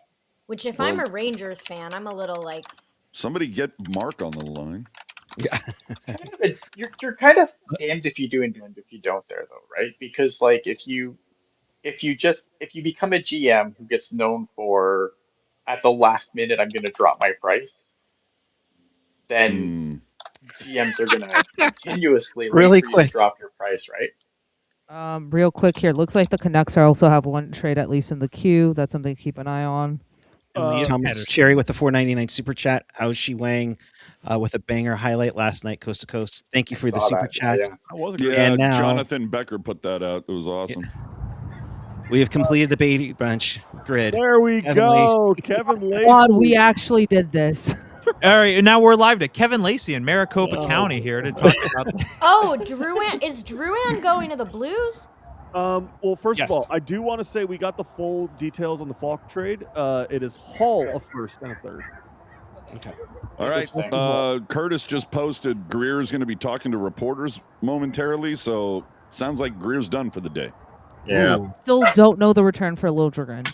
Done So, I mean- doesn't mean everything's been reported. Future considerations. Yeah. Future considerations. Fuck that guy. Dude, that Could guy's you just imagine all if over they the go the league. entire career presser and he never mentions what the return is? Yes, I can And we're absolutely stuck see that waiting. happening. It's a Hey, mystery box. Or The like li- other trades that are made. I think he's gonna tell us what's going on here. the Leafs traded Scott Lawton, Yep, Pagnotta And- said that the Leafs have traded him. so we'll For see. who? Jules, Or we don't know. Jules and Tyler were there at the beginning, so we're gonna find out if he got dealt to Yes. Seattle. Like I said. Oh, I hear a cat. Oh, An she's angry mad cat. 'cause I'm Pissed holding off. her. Yeah, pissed off kitty Put kitty. me the fuck down. Okay. Yeah. Bro, My why cats is the do not like being held. Anyways. No. My other cat likes being held. Believe it or not. Yeah, I'm just here for the Lucas Van Roboys Panther. Yeah. Can somebody put up Kestefer's comment? Puckeye. Oh, Puckeye isn't here to put it up. Are we Oh, getting it's the too bad. Ian Roll Boys doesn't have- jersey? I can't. I'm not. I'm on my Oh, phone. Oh no, it says I'll take AJ for the block. Like looking at this is like Hollywood Squares. This is great. I mean, This are we is- doing like the I'm passing it down to AJ? oh my god. Well, this is fun. I did not listen when I used to do the last 2 years I've done this alone, so it's nice to actually have company whenever. You want Wadden to LA? Huh? to LA? Interesting. Panthers have Reeves. Nope, I lied. Don't listen to me. Panthers They're have re-signing Reeves. Yeah, Panthers have Reeves. You better order some room service and calm down. You know, AJ, go Crackers. Circle gets the I'm square. assuming you're going to the game tonight, Jules. Yes, AJ, I will Oh, be there. And I have a crackers. present for you, Holy AJ. crackers! Holy crackers, guys. Holy crackers. diddle, bud. Whenever the Lilljegren return comes out, I'm just going to say holy crackers. AJ, I do have a present for you, so come find me. Then Roy Boyce and Vincent Arcuda Bash brothers. Yeah, I love both of them. They're awesome. We got to see, actually, fun fact, we got to see Jack Thompson's last game as a CUDA. We have more people. Oh, okay. Yeah. Oh my god, we're all so tiny. We're all so tiny. Well, this is fun, guys. This wasn't on my bingo card. Ian, Listen, We have don't- a bingo card. I know. Ian, why don't you tell A us about how screen your is a trip bingo has been so far? I've always been the Been free awesome. space. I mean, yeah, it's been super awesome. Well, Jules, you were was- talking about seeing Jack Thompson's last game on Wednesday night, and yeah, I mean, Jimmy Huntington, it was like, oh, we got to talk to Jimmy. We got to talk to Jimmy. And Ian said, I kind of want to talk to Jack. I said, all right, let's go talk to Jack then. And good thing. Like 'cause, I tweeted out, I blame we Ian. we were his last conversation before he walked out of the building and never came back. He was Okay, never that seen sounds- again. You were the last to speak to him alive. Yeah, oh God. Wow. Let's not go that far. Morbid, But much?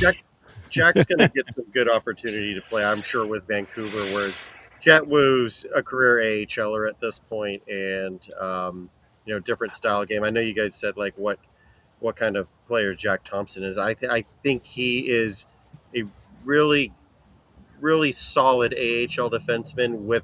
He can do a cup of coffee in the NHL, but Vancouver's just looking for bodies to fill out the season. So Yeah, I would Right. Jack will get an opportunity. see Thompson maybe fill in like a seventh man, or maybe even a bottom, like the last third pair defenseman Yeah. for Vancouver next year, depending on what they do in the offseason.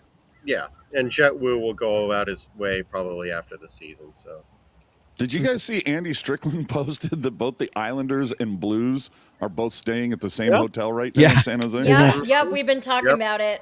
Yeah, that's funny as That heck. has to be Valencia and Santana He Row, just, right? I saw a tweet being like, yeah, Braden Shen probably just switches floors. He's now probably from the move to like the third to the fourth floor. No, they're having a cute little pillow fight, and he just They're having a switches sides. sleepover, you know? Well, I like it He was because the if winner, the Blues, They're if the telling Blues secrets, don't playing have truth or 20 dare. guys to go, they can just grab an Islander and throw him into a unit. Right, at random. They pick like Matt Barzell or Matthew Schaefer. are you guys expecting to see Jordan Bennington play for St. Louis against us tonight? Because I'm not. No. I mean, I don't know, actually. Why not? I don't think they traded him. So I think he'll be in I net. don't know. Usually, most of the trades that get announced between 12:45 and 1 o'clock. So I think it's too early to say nobody's getting traded. Yeah, I agree, No. y'all. I People agree. are We'll getting be on traded. in a minute. What I'm curious to know, and this is partially, well, mostly actually, mostly where I live and also the people I know, is I'm curious to know if we're going to see the Golden Knights pick up a goalie. Oh, Right. last minute That's- bomb. Binner is an absolute golden knight, and I hate that. That's who I think is going to land him. So my buddy, buddy of mine who's a Golden Knights fan, he made the point that the type of the way that Binnington plays doesn't really jive with the way that Cassidy coaches and kind of deploys his goaltenders, which would potentially take Binnington out of contention for the Golden Knights, but at the same time, that and also who's going to take Aiden Hill's contract on, but at the same time, but on the contrary, though, the way Cassidy deploys his goaltenders, hell is healthy. Why are the goalies constantly getting hurt in this organization? Right. Sorry, So real it's quick, the next man up on was the out. Sharks front. Mike Green from Max Miller. Mike Green will speak to us soon, but there's no confirmation that the Sharks are done. Greer has given media some news during a presser before. We'll see what happens in the next little bit. So there's nothing yet that the Sharks are finished. I want to know what that queue looks like. Me too. Oh, no kidding. Somebody else said that. I think it was Logan said that Carolina's done, so there will be no more trades from them. Yeah, Carolina. No, Shang just posted Sharks are done for today. Oh, well, right after that. Okay. Well, we still don't know Lilljegren. Yeah, but okay. Yes, Sharks are done. Yes, but we don't know what done. What is done entails. You know what I mean? All teams are done. Well, even Right. Curtis just said, Well, Greer yes. says the Sharks are done after the Lilljegren trade. Okay, so it's just Lilljegren. See, AJ, man, Curtis. You know, you just got to roll with Curtis is the man. one to fucking. That's the guy you lean on. Hey, and you know what? now I'm also seeing that I guess Laura Britt is leaving NBCSN. Fucking Yeah, don't dude, let don't let she's the door hit you. She's replacing Christy Nome, no? Dude, you went there. All right. Yeah, I mean, I don't know. Does she have a dog? So Curtis I got is the saying, feeling that she never really got comfortable here. Curtis Well, is it's saying because she's a Christine- Trumper. oh, My dad just texted me, "You guys are the Brady Bunch," and I felt you guys would appreciate that. Yeah. Yeah, Kevin made that joke like 15 minutes ago. That's why Puck we're guy. looking up. Okay, go ahead, Puckeye. So from Max Miller, the Sharks are done. Greer won't announce the trade return for Lilljegren as the trade call is still pending. Did confirm that he is headed to Washington. Did take calls on Ferraro and Kleinberg, but nothing came together. So the Sharks are done for the called day it. outside of Lilljegren trade. Okay. I called it. No one wanted somebody says Klingberg. I don't know. Am I not pronouncing Nedeljevic right or something? Nedeljkovic. Nedeljkovic. Oh, I'm using the Eastern European pronunciation. My bad. Okay, Mr. Worldwide. We're in America, and we pronounce Oh. things however we want. Yeah, Hey, we my speak bad. American. Goalie, here. Can I just say Ned? Yeah, there you go. Yes. Just Okay. Ned. That's what I Fucking said. Ned. There we go. So, Man, I really thought Barry Trotz could be tricked into taking Klingberg back, but Well, again, we made the argument of why they would keep him, right? You got him for Yeah. free. The Mark Greer probably didn't get what he wanted for him, whether his ask was too high or too low. But I'm just not even sure teams wanted to fit in some certain players. Like, I'm not surprised that Klingberg didn't really get anything because I'm just not sure how many teams are really looking to fit him in on their roster. Yeah, I right. Cody Ceci got traded at the deadline last year. There's always a taker. yeah, but Cody Ceci is younger and was never a Norris candidate versus this team got the right to just kind of stay pat. Like they're in a spot where Greer didn't really have to make a move, right? They play with house money, right? Yeah. You have the selling's over. Like I think that's the one thing that Yeah. everyone has to understand. At this point, the massive sell-offs are done. That's but you not also happening. don't want to buy like crazy just because you're 3 points out. David Kampf to Washington. Oh, Camp Like- Washington? How disappointed And though Darren Dreger's saying. do we have to be though that we have that many. Throw that fucking free agent graphic back up. We had that many free agents and we only lost one? Well, my guess is Regenda's because, like- re-signing. Does Brissois even count? Letty Yeah, Or the- Letty. and Letty Regenda's- doesn't count. Letty Yeah. doesn't count. Desharnais, I think they re-signed. Lilljegren's gone. Well, Ferraris, let's be honest. Klingberg's gone. Klingberg is the like shining beacon on the hill of like, why is he still here? Real quick, I'm also seeing that Marcus Gidloff, goalie, is part of the Luke Shen deal. Interesting. One from okay. Did yesterday. Kevin just walk into an aviary or something?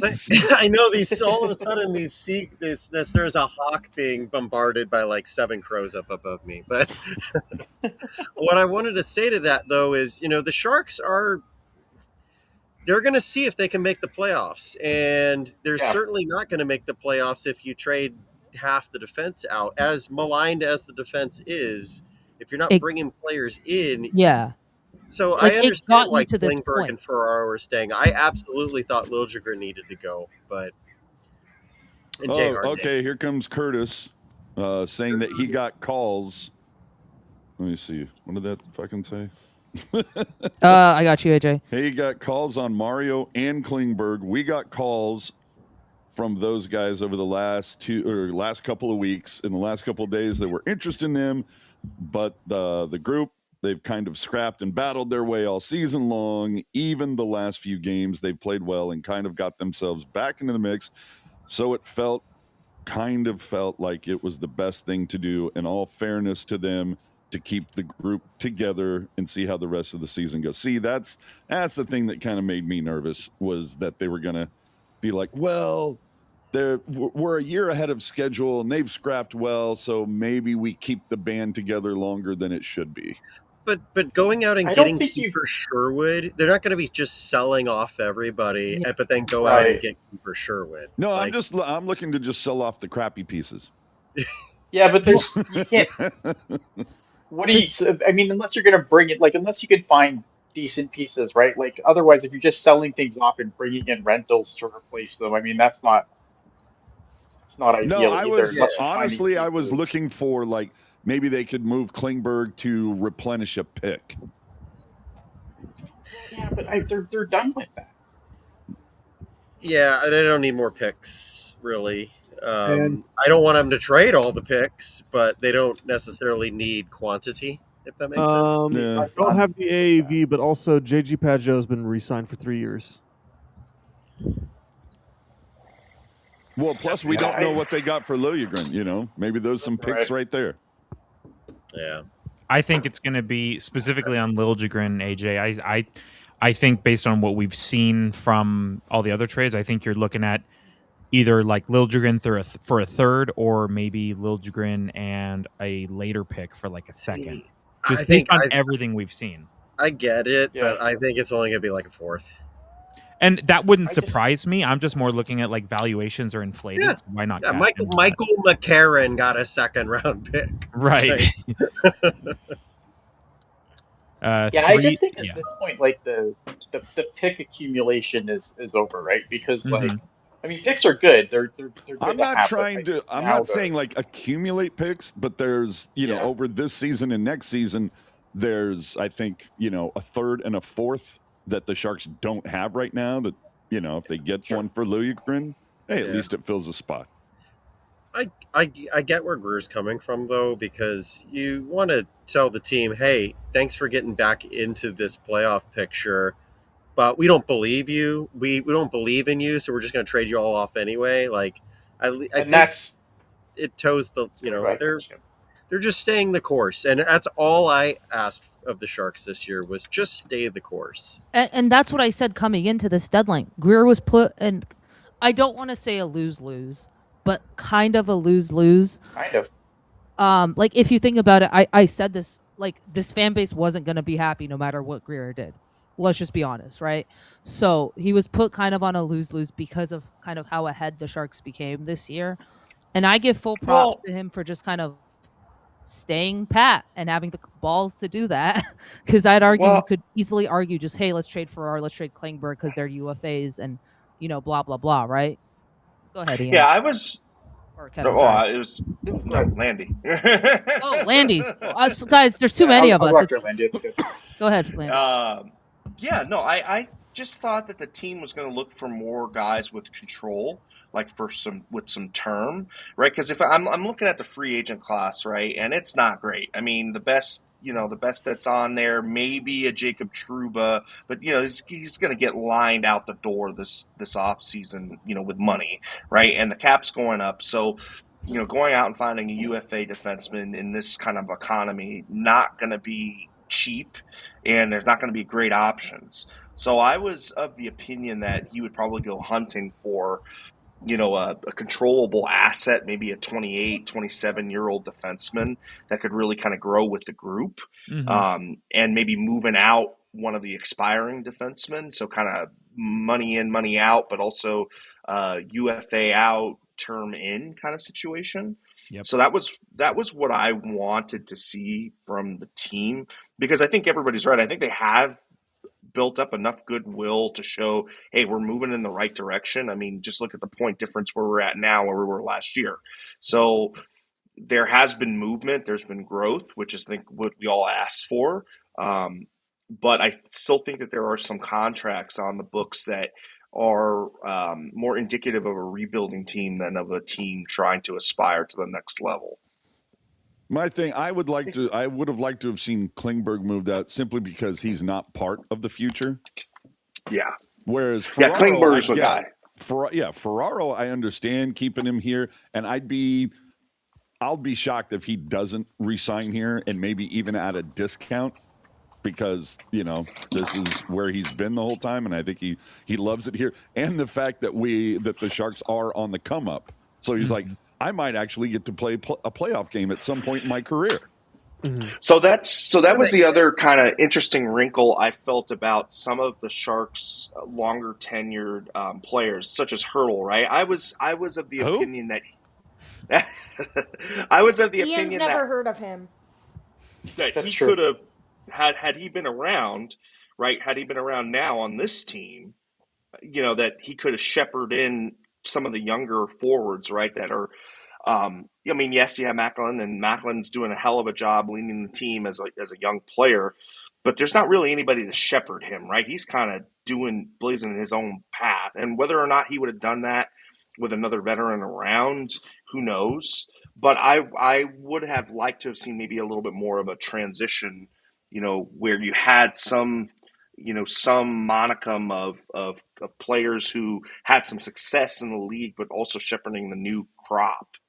Well, and we all know that it's been a complete log jam on the blue line for the Sharks, but I'll ask Ian first and then Kevin, who for the Barracuda has not made as big of a difference on the blue line that should be like forcing somebody's hand.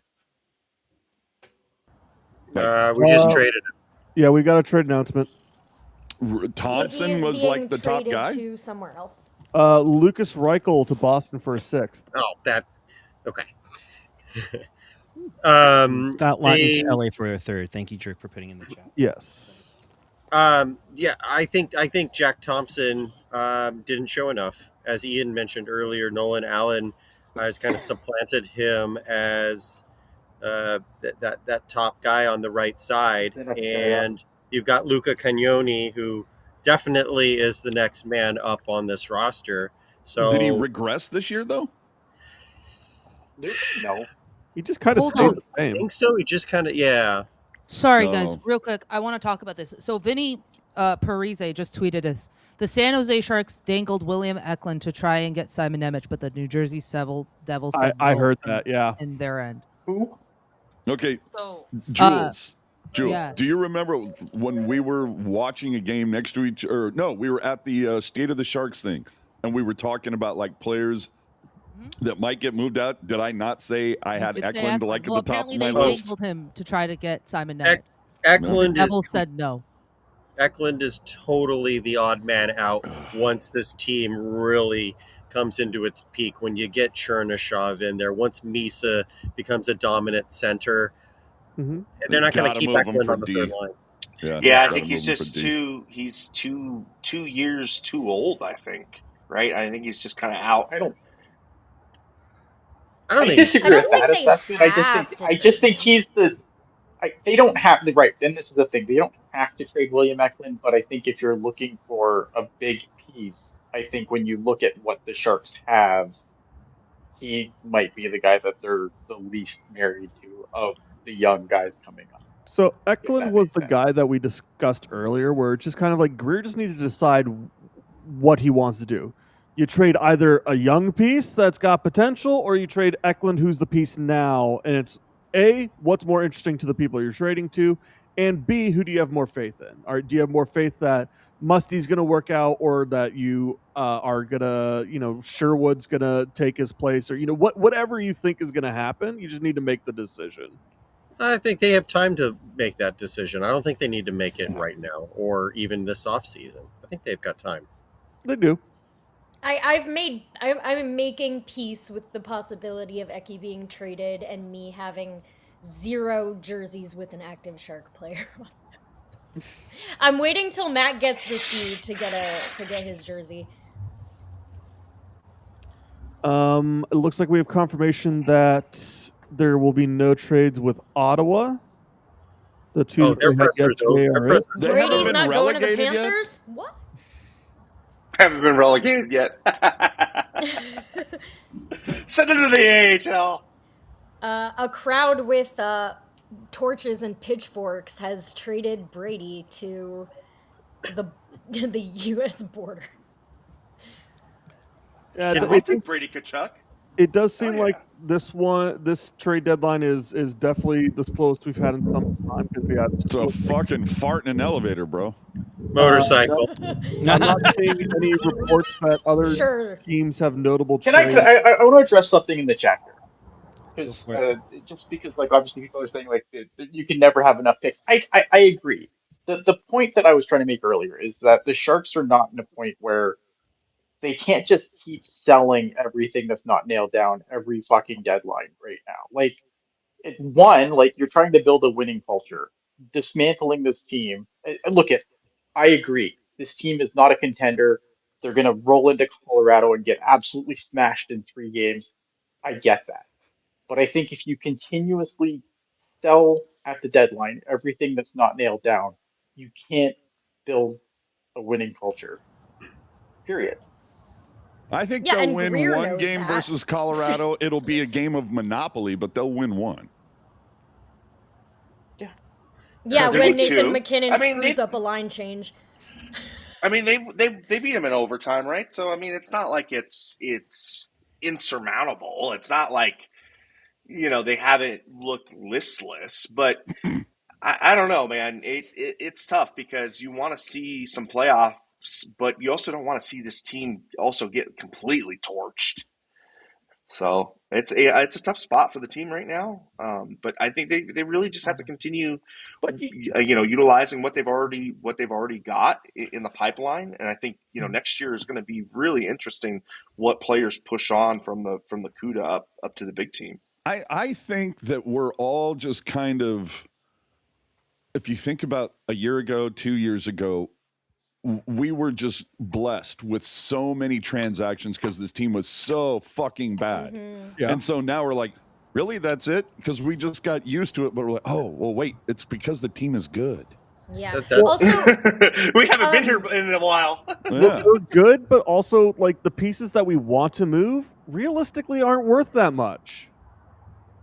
Yeah. Like, yeah. On that And note, are No, and are that's it, also right? and are also a reason why we're good. yeah. on that note, Bart. Also, I call him Bart. I want to clarify something. Can someone pull up Bart's? Personally, I think Greer having offers on Klingberg and not taking any of them is a failure on his part. I was under the impression Greer was calling about Klingberg. Where did you hear that there were actual don't know. offers back? But what's the deal? Here's the problem, right? It just that line of thinking, it implies that we know what the returns are. Yeah. It's like, Yeah. oh well, this guy should be worth this, right? And we just don't know. And I think that's the problem, right? It's like, oh well, if you don't take anything for Klingberg, but again, it kind of goes back to what I said earlier. If you go into the trade deadline with a price and you become a guy who drops that price dramatically a half hour before the trade deadline, well, guess what? Now when GMs deal with you, they're going to wait till a half hour before the trade deadline and be like, "How desperate are you?" Yep. Right, but Also, my understanding was he was calling people about Klingberg, but no one. well, no, he Yeah, had no all. trade We is don't better know than a for bad trade. sure, but I think something Jerk said is important. As much as we Mhm. shit on Klingberg, he still has 10 goals for us, right? Like, Yeah. for all of Klingberg's flaws, and we know them, and I've complained about it too. He has done this. He has helped this team to a certain extent, right? Like Hockey Jerk said, He had a good we want to December. get rid of everyone, but at the same time, part of the reason that we're in this position is because Klingberg went psycho during like a 3-game stretch against Toronto and Pittsburgh, right? Well, We and should probably let's get to the not. super chat. Yeah, let's Yay, not. super chat. Oh, do we have a super chat? Mm-hmm. Sorry, Tyler, you were saying. Oh, well, I'll say it after the super chat. Sure. I think CAG stays down as long as the Cuda are in the Calder race. Allen gets the nod since he's more of a stay-at-home guy. I don't Well, think he's either the one right of hand them. shot too. I don't think one of them need to be called up this year. No, we're not. Correct. We're not. I agree, but if they're going to bring up a guy, it probably is Nolan just because they moved to right handy and they bring a Or right they- hand up. or But they- I think they both stay where they are. Or they just call up True. Letty because we don't fucking care about him. Well, they're already paying Letty anyway. So if they want to just keep someone on the bench, that's the guy you right just there. bring He's, up he's Letty in case not. of injury. Go ahead. It would just be so funny to like bring up Letty, throw him on waivers, bring up Letty, throw him on waivers. Just keep throwing him on waivers until somebody does something. Somebody wants him, have him. Oh, No, man. but if somebody wants him, they can't use him. If he gets claimed on waivers after now, the trade deadline, he is suspended the rest of the year. So there's no point to claiming him. Yeah. But no, I'm saying like if he had done that like a month and a half ago. Yeah. Cash, you troll.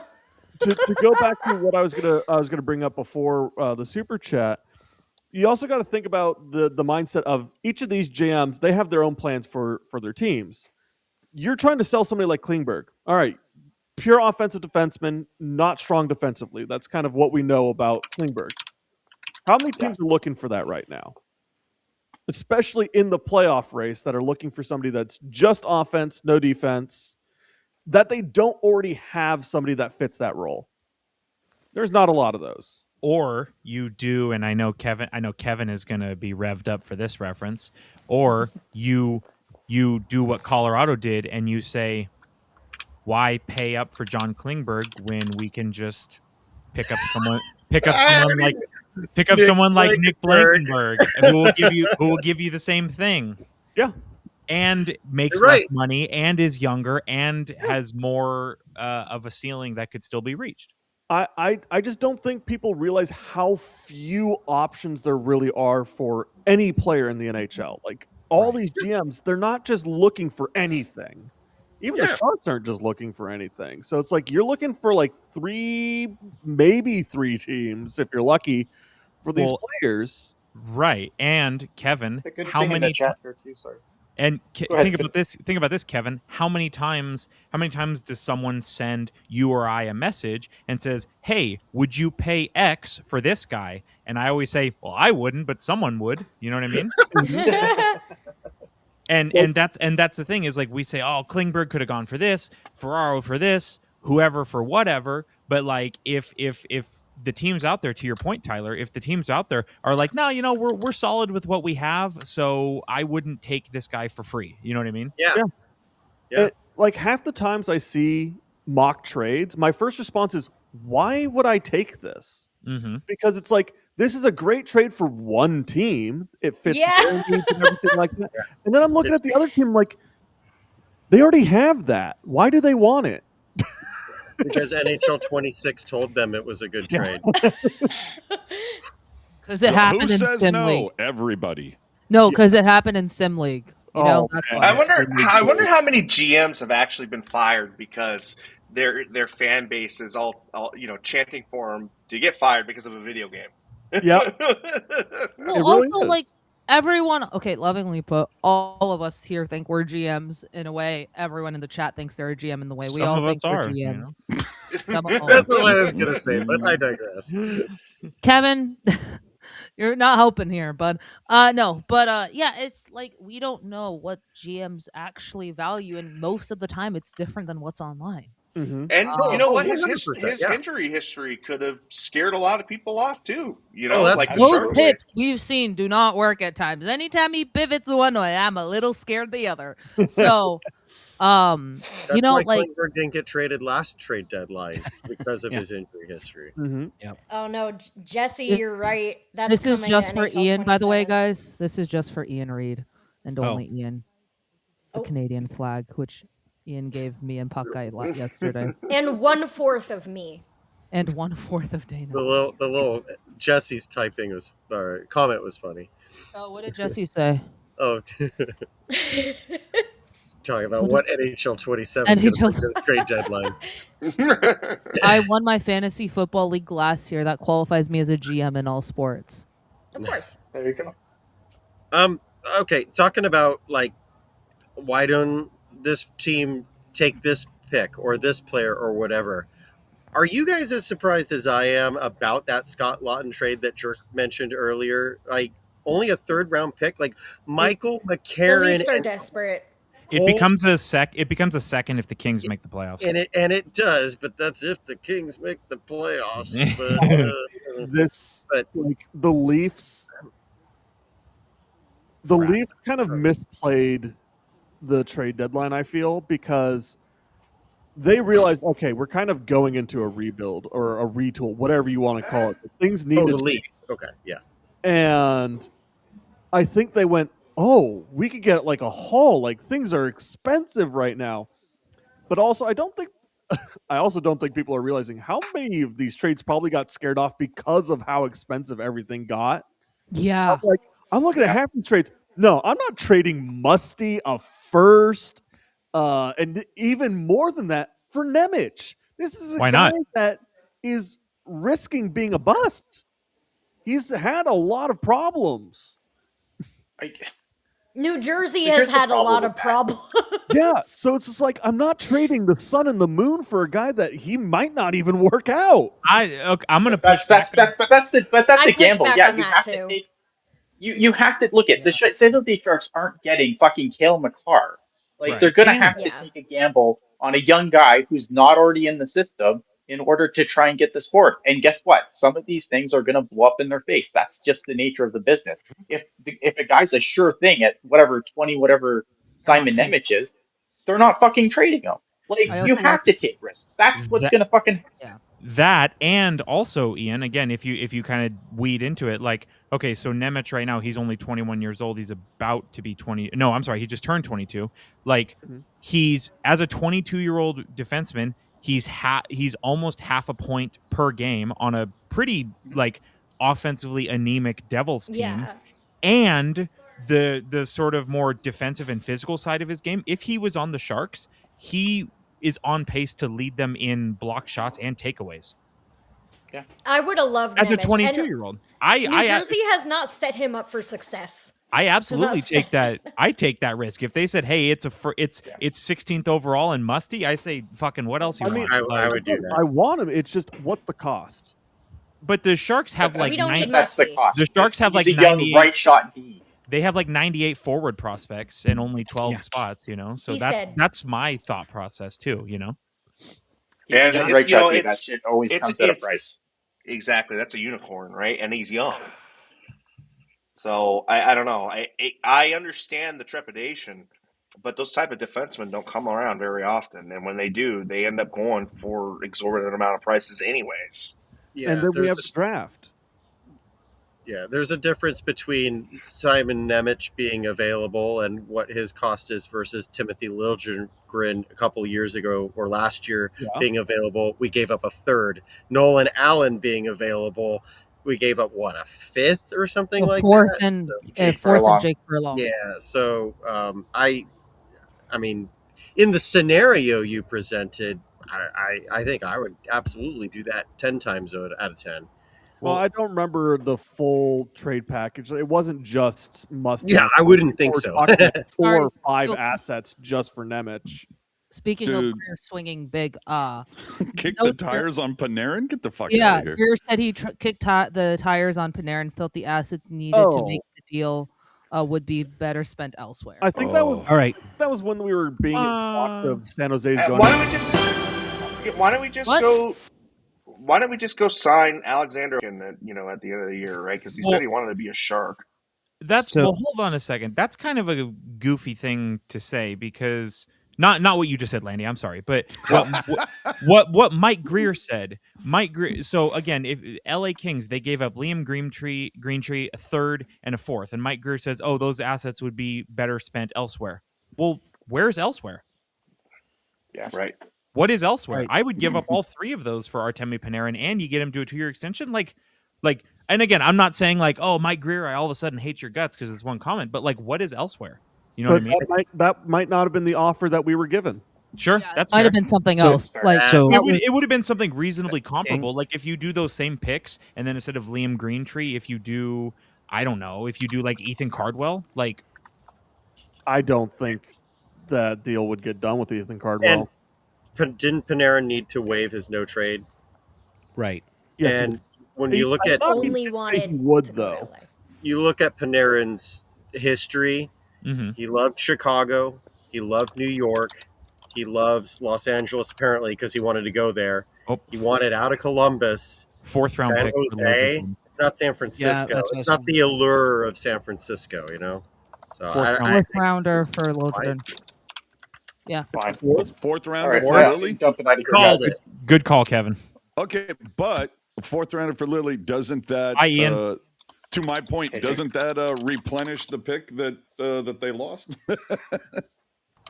Yeah, I mean now they have 2 fourths this year. This trade deadline kind of seems like it's this year. it cooled down hard at the end because things got so expensive for everybody. Yep, I agree. Yeah, looks like who was it? Chris Johnston, excuse me, saying the price for OEL was just too high. They scratched him for multiple games for roster management. So it's like he was out there, you know. I'm surprised OEL didn't get moved, but And again, I think this is why the Nemec trade never happened, is because the price just got too high for everybody. Like the prices were going astronomical. The Are you guys- the 4th rounder that they got for Lily is by way of Vegas. It's Vegas's pick, according So to do we- Puckpedia. So then do we does that make up for is the universe rebalanced then? Because we got this 4th from Vegas and we traded Nick DeSimone 5 years ago. So is the universe rebalanced or what's that song? The Circle Game. yeah. I just want to see somebody. I want to see Greer take somebody amazing with that pick, just so you can lord it over Vegas's head down the line. You could have had. I don't know. I'm thinking more about it. I mean, I was pretty in favor of You've acquiring always Nemec, been pretty. Come on. even if I saw some people saying oh, would you move Eklund for Nemec? And I was even in favor of doing that, right? I would probably do that if But- it's 1-for-1.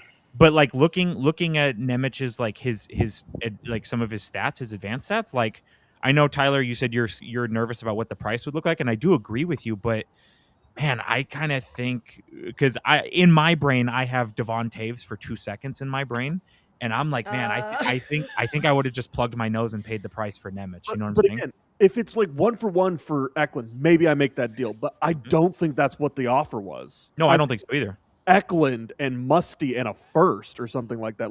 The prices that I was hearing are just ridiculous. In that scenario, as you presented, those 3 pieces, I think my arm could be twisted into accepting that, but I do agree it's pretty close. I think if it's if New Jersey says hypothetically, if it's Musty and 16th overall, I don't even think twice about that. Even if it's hey, Musty 16th overall and Colin Graff, I still don't think twice about that. You know what I mean? Just because really good young defensemen, they don't grow on trees. And a mutual friend of Kevin and I has always says, picks are great, cups are better. Mhm. So, And when your point's done, Greer No, had that a was comment about summon Nemec. Oh. He said, that wasn't really, I think that was more kind of, I don't know, Twitter stuff or whatever. Sure, Whatever buddy. it is. Sure, Jan. It's someone you kind of call and see if someone's available, and then you see the asking price. And that was about the extent of the Simon Nemec trade Sure. talk. Is he That's about saying what I that to make expected. Eklund feel better? Sure, Jan. Well, Hey, you know, Because if That's I'm like- Eklund, I'm like, what? I'd say a good 40% of GMing is being a really good HR person. So That's like the. What are we talking about? 100% of GMing is bullshit. That's like I'll be honest. I'm not surprised. That's pretty much the extent of what it is. Because like, how many times does like, hey, what would it be called? Like even in Sim League, like half the time I'm just like, oh, somebody's like says basically everybody's on the trade board. I'm like, how much? I Right. hear the cost. I'm like, nah, I'm good. But that's like, Look, but that sounds like Wayne- that quote sounds like that Chappelle sketch where it's like, oh, like, yeah, you're being accused of, going after oil, and he's like, oil? Wow, oil? Like, where it's just like total like fake confusion. Like we all know what you're getting at. You know what I Wanted mean? Nemec, sure. But that's what I'm saying. When he's like, oh, I think that's Twitter. It's like, no, dude, come on. Like, Tanner I mean- Pearson to Buffalo for 7th.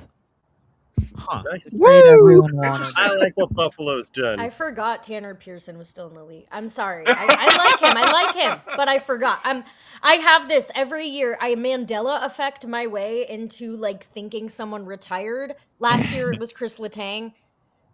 I know Chris Letang, Tanner Pearson, not the same. That's caliber, because but- Pearson was like on the brink of retiring due to injury, and now it's been like 4 years later. Yeah. And so obscure. Yeah, I watched the Winnipeg game on Saturday, and I'm like, number 70. Oh, of course, Guys, gotta Tanner drop. Pearson. Yeah. It was good talking to you guys. Bye, Oh, Landy. It was a fourth. It Take was care, a Landy. fourth. It's a fourth. It Is was it a even a fourth. conditional or is it just a straight fourth? Straight up. Okay. Honestly, that's more than I thought they would get for the guy. I was See, These expecting days, to say- if a pick is not conditional, It is kind the of exception. it is kind of interesting to me, and maybe I'm the delusional one here, but I feel like every team that acquired a pending UFA overpaid except for the Capitals with Lilljegren. Well, it would have been a third had he not gift wrapped that puck to Calgary. Maybe. Yeah. No, you're probably not wrong there, bud. But the thing is, like, there were so few trades at the end. Like, it just nothing happened at the end. Right. I just think everybody got so swept up in we can start trading everybody and get so many assets back, and it really just turned into you really can't. Well, and oh my God, who was it that, or somebody posted, it was like these tweets were posted 2 days apart, and I don't remember exactly who the original Edmonton and tweeters. Chicago? No. Oh. I don't remember who the original tweeter was, but he said these two tweets are from 2 days apart, and one I think is like Pierre LeBrun, and I think the other one might be Drager or whatever. But like Pierre says, it's proving to be a buyer's market out there. 2 days later, it's proving to be a seller's market out there. Right. The market was so strange this year that I think it actually scared so many trades away. Mm-hmm. Also, guys, you can laugh at me for this. I did oversleep a little this morning. I didn't know that John Carlson was traded until 1 minute ago. I googled something, Point and laugh. and then AI summary says like blah blah blah John Carlson trade, and I'm like, nah, you hallucinated that. And then I look and I'm like, oh no, she was right. John Carlson didn't even know he'd been traded. He woke up Yeah, and he looked was at his asleep. phone and went, "What?"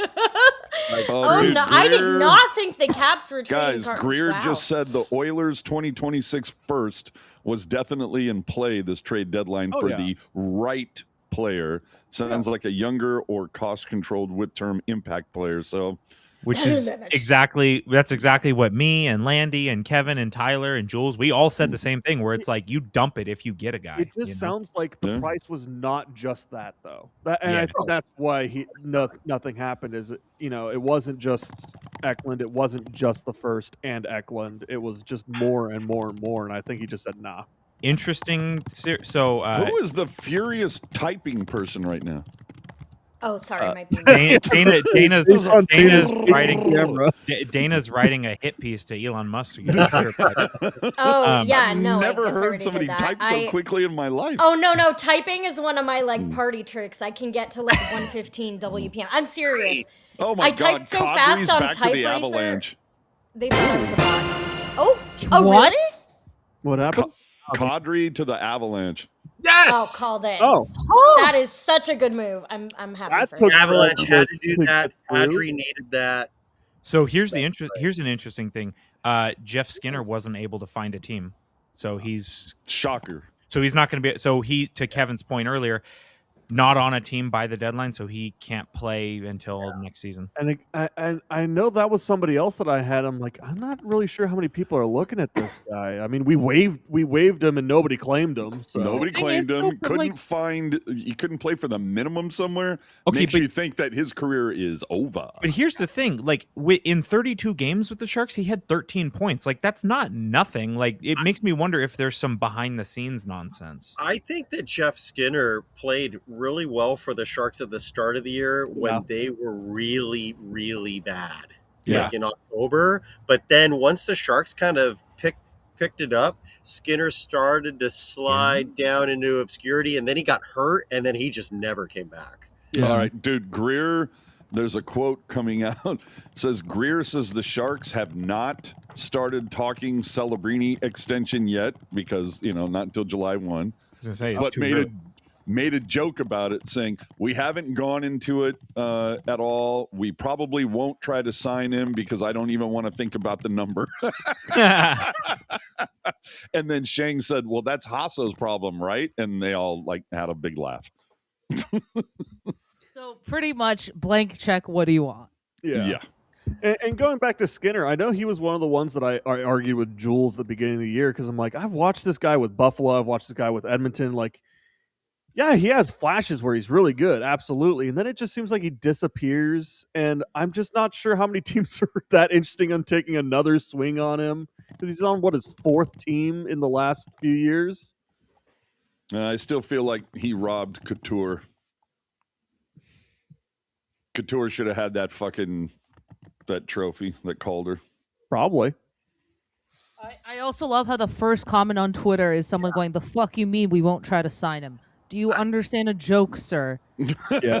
I think AJ, it would have been more obvious if Was that AJ's burner account or something? Like, No, had nothing to do with that. it would have been a little bit more obvious if he just said, I think we're going to let him go to free agency. oh We're my going to move God. him for Evander Kane. Oh yeah, we'll move him for Erik Karlsson. How about that, boys? All right. Should we wait for the Kadri mentioned return? We Dana, probably should. oh wait, Kadri return. Let's go with that. Not yet. But I was saying we're gonna wait Sorry, on I that. heard my name. Dana mentioned earlier Oliver Ekman-Larsson, and are you all okay with the Sharks not acquiring someone like Oliver Ekman-Larsson? Because I still think he's overblown. I felt his whole career he's been overblown, but he has had a pretty decent enough He season. has a with cup. the Blues. He does have a cup. Yeah. But also, you can't take that from him. how I'm not devastated the Sharks didn't get him, but I kind of maybe had my eye on him a little. I mean, they I'm need a just defenseman, surprised obviously, Toronto- but How many defense? I mean, here's the thing: a lot of the dialogue has been, if the Celebrini line doesn't score, then nobody is scoring. And I think a guy like OEL, for example, on your blue line, it has a legitimate ability to unlock the scoring of some of your other players, especially on the power play. But even at 5 versus 5, I mean, again, not many defensemen in the NHL can say that they've scored 20 goals in a season. OEL is one of those guys. He's done it twice.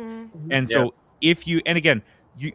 similar to like the discussion with Erik Karlsson, AJ and I, for that whole season, AJ and I pointed out every Sunday, hey, Erik Karlsson is having a Norris Trophy season because he's only playing even strength and power play, no penalty kill. If you do something like that with Oliver Ekman-Larsson, I mean, for one, it uses his best assets to your advantage, but also someone like that on the blue line, you unlock the scoring prowess of your wingers and centers that are not on the Celebrini line. Well, so long as we can actually get the puck out of our zone.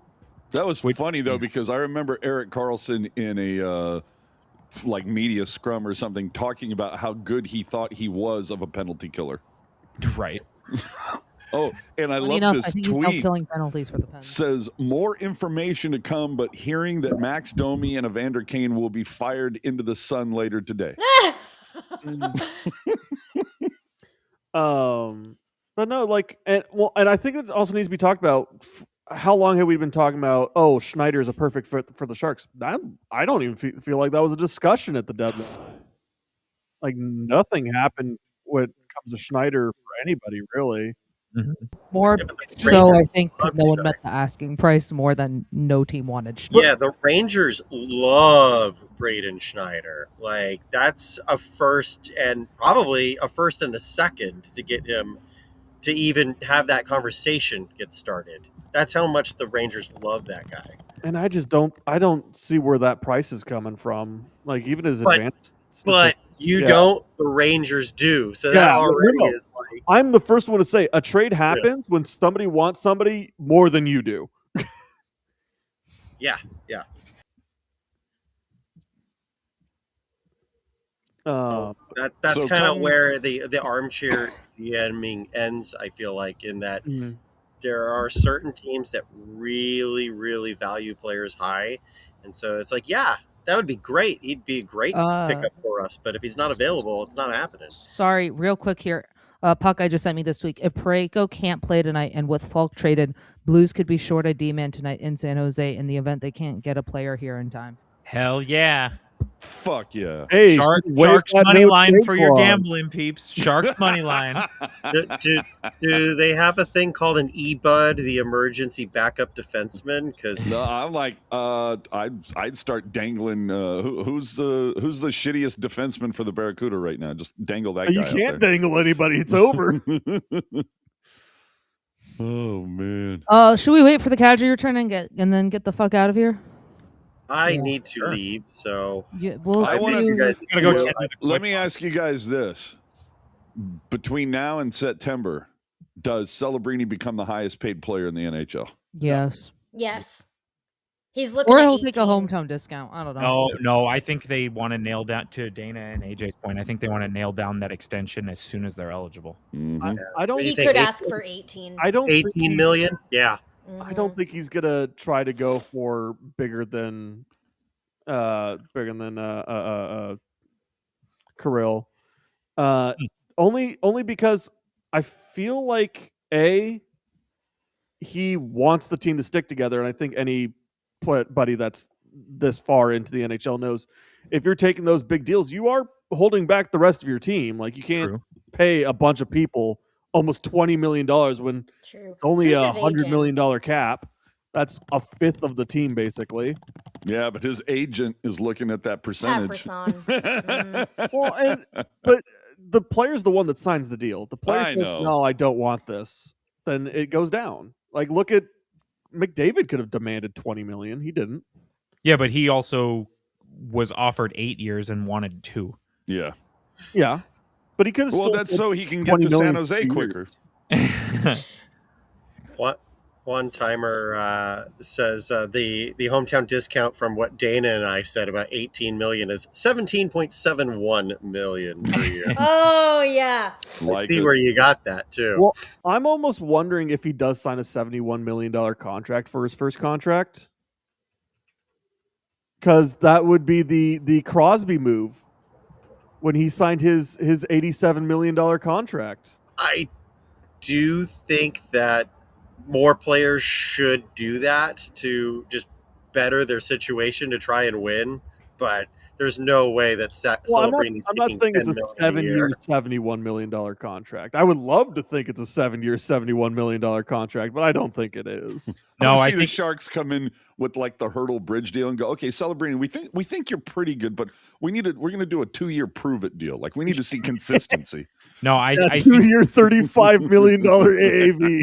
I think if you're looking at $71 million, Tyler, I think that deal is probably again, if you're really into like the numerology of it, you're looking at probably either 5 or 6 years. Yeah, 'Cause- that's, and that I gets wouldn't you, be surprised at like a 5-year, And that- $71 We're million. not doing 7.1 years. no, because I think Tyler's makes a good point about like if you're looking for a comparison, and it's not even based on like potential ceiling or anything like that, but just strictly on like what he's done and how long he's been doing it. Where I think Celebrini's next deal ends up is somewhere in that Elias Pettersson, Kirill Kaprizov stratosphere. You know, Can't wait for the Smiths $2 million deal. But yeah, 2 years, $2 million. I think Celebrini has kind of shown with his personality. It's like if it's between him making the bag and him sticking with like Smith and the other young guys that he enjoys on this team, he's gonna take less money to stick with them. Well, it's like what Joe Thornton did back in the day when he was trying to get the Sharks to keep Marleau around. He's like, look, I'll give up extra money to keep him. And, and then as soon as Marleau was like, well, I'm actually getting the fuck out of here, Thornton was like, okay, I'll take all his money then. Yeah. Actually, I mean, this is a team sport. If you're nothing without your team. Very good point. All right. All right, friends, Romans, Should Sharks we should fans. probably wrap it here because we've been on for 3 hours. Bye, Kevin. 3 hours and 9 minutes, Jules. Okay. All right, Mister. Facts and I'm matter. getting hungry Facts and matter. tired. Oh. Thank you, John. Puck guy. Trade to break? Yes. What? No. Can you play the sound anyway? Nope, we're Just not for there yet. fun. We're not there yet. He evidently went to go get tacos. Guys, I just want it all to be known. This might be a reference to some of the old heads, but like me being on this podcast today is very similar to in I think it was 2008 or 2009 when the Sharks signed Jeff Friesen to a tryout. Jerk is here on PTO. Yeah, this guy. We're sorry, not seeing if PTO, he's what the is it, right fit. tryout? Guys. Yeah, this guy came back and we love him, but like we'll see, We got to see if you're good for the room, buddy. All right, I'm I'm just gonna saying- head out. But Bye, it's Dana. been real, See you later. guys. Jerk, please come back more. I'll bully him on some more. Don't worry. Hey, I'll bully him. legitimate- I have your phone number too, Jerk. Don't forget it. You gave it to me within 1 day of me joining Teal Town. That is fair. That is fair. That is a fair. Oh, that's because he was HR. I went no, Jules. The title that AJ and I made up during the pandemic was the director of operations. Oh, obviously. Hockey operation. Can I be like Operation. president, some BS role, special envoy to the Teal Town? That was director of ops, but wasn't there? Discord Deacon, was that the other one? Which what's funny? in my parsed down tenure here, I've noticed a lot of people on Discord are like, they're like, oh yeah, like he's just gone, so like let's Wild West. I'm like, no, bitch, I'm right here. All right. My death has been Okay. greatly exaggerated. All right, bye guys. Anyone at the Jerk didn't know game Dana was tonight? thinking. I will be coming. I'm really excited for. Oh, play the clip. I'm coming. I'm coming. Oh, sorry. It's Sharks Blues. It's I mean, Why is it I not made loading this now? joke before. I was. I'll see you guys on at camera. I'll see you guys at Bebo's at like 4:30. Yeah, see you, AJ. Giggy Bye, said All right, bye. we're gonna Bye, wrap AJ. this because Jules needs to go get lunch. If you want to watch this again, hit that like button, hit that subscribe button. We go live, well, after every trade, but we've been live for any Sharks trades. This deadline didn't give Jules a heart attack, which I appreciate. I am excited to watch the Sharks tonight. We'll be at the game today. Yep. We'll not be at the game tomorrow from the looks of it, but I'll be there tonight. So come say hi. If you want to watch this again, you can find us on YouTube. We will not be posting this to the audio version because who wants to hear that? Puck, any final thoughts? Well, you did something. So, and Okay, so Puckeye you did doesn't like something. it. Got it. It's fine. I mean, let me. They'll be like Ian would say, "Meh, it's fine." I mean, Kitty. All right, Dana and Kitty, go ahead. Final thoughts. Meow meow meow meow meow. Meow That's the meow. highlight of the Conditional survey. seventh. Meow meow meow meow. Yeah, what was your favorite trade of the deadline? The conditional seventh Conditional going to seventh. Carolina. Her favorite trade away was from Carolina. treats traded into her mouth for future considerations. indeed. You know, don't mind it either. All right. Tyler, go ahead. We'll end with our special guest. Oh. It's like special guest. No, I mean, kind of a whimper to go out on the trade deadline. I wanted at least one big trade to actually get truly announced. We have Kadri going for something, but that's it. Yeah. Hockey Jerk. It's nice to have you on. Can I bully you on again some more? You absolutely can bully me on. It all hinges on my availability, but I will say, real talk, legit. Very cool to see a lot of heads in the chat, like stoked that I came back. That was super nice. Like I said, I had 4 different people text me and be like, "Oh shit, like, are you back?" And I'm like, "I'm not back," but it was really cool to, like, see all the positive attention. I really enjoyed getting to chat with you guys about hockey and all the happenings and everything like that.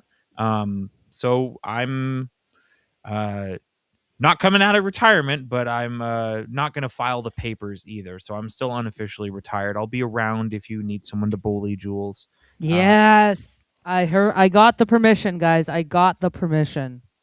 And I would say, catch you at the next one, but I don't know. So there will be a next one. Yeah, no, thanks, Jerk, for tuning in and joining us.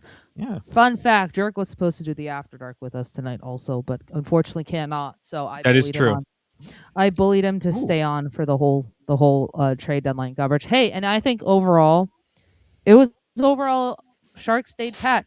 I had a feeling that might happen, and it's okay. You're not gonna always sell off the farm or make the big move every trade deadline, right? We're always used to so many trades happening, and I think I saw a report that the Sharks gonna get the D-man right now. They're gonna try and get him over summer. Just because they didn't do anything this trade line does not mean that they can't do something in summer, right? All this means is that they trust the group that they have right now, whether we like it or not, and they're gonna roll with it for playoffs. You can find the Hockey Jerk on what's your Twitter handle? We still doing that? Okay. It's just you are. It's just hockey_jerk on Twitter. I mean, what do you mean we're still doing that? I don't know. I don't blame you. I just wanted to make you say it. In case like you want to find the Discord link, he is the one to ask. Oh yeah, you could send me a note for the Discord link. Yeah, you can follow me on Twitter if you want. I mean, I don't tweet as frequently as I used to, but I feel like what I do tweet about is enjoyable per chance. He'll break the occasional CUDA signing, right? I might try. I don't know. I'll be completely honest. My ear is not as close to the ground as it once was, but it is still probably closer than most, I would say. Puckeye. All right. With that, I'll let you kick us off here. With that, we'll try and figure out who's going to host After Dark later tonight, but we'll be on following Sharks and Blues if they have enough defensemen to play tonight. So hit that like button, hit that subscribe button. Thank you very much for watching. Until then, keep it real, keep it teal, keep it real teal. We'll see you later tonight following Sharks and Blues and maybe more. Have a great day, everyone. We'll see you then. We'll see you then. Come on, Eric, hit the button.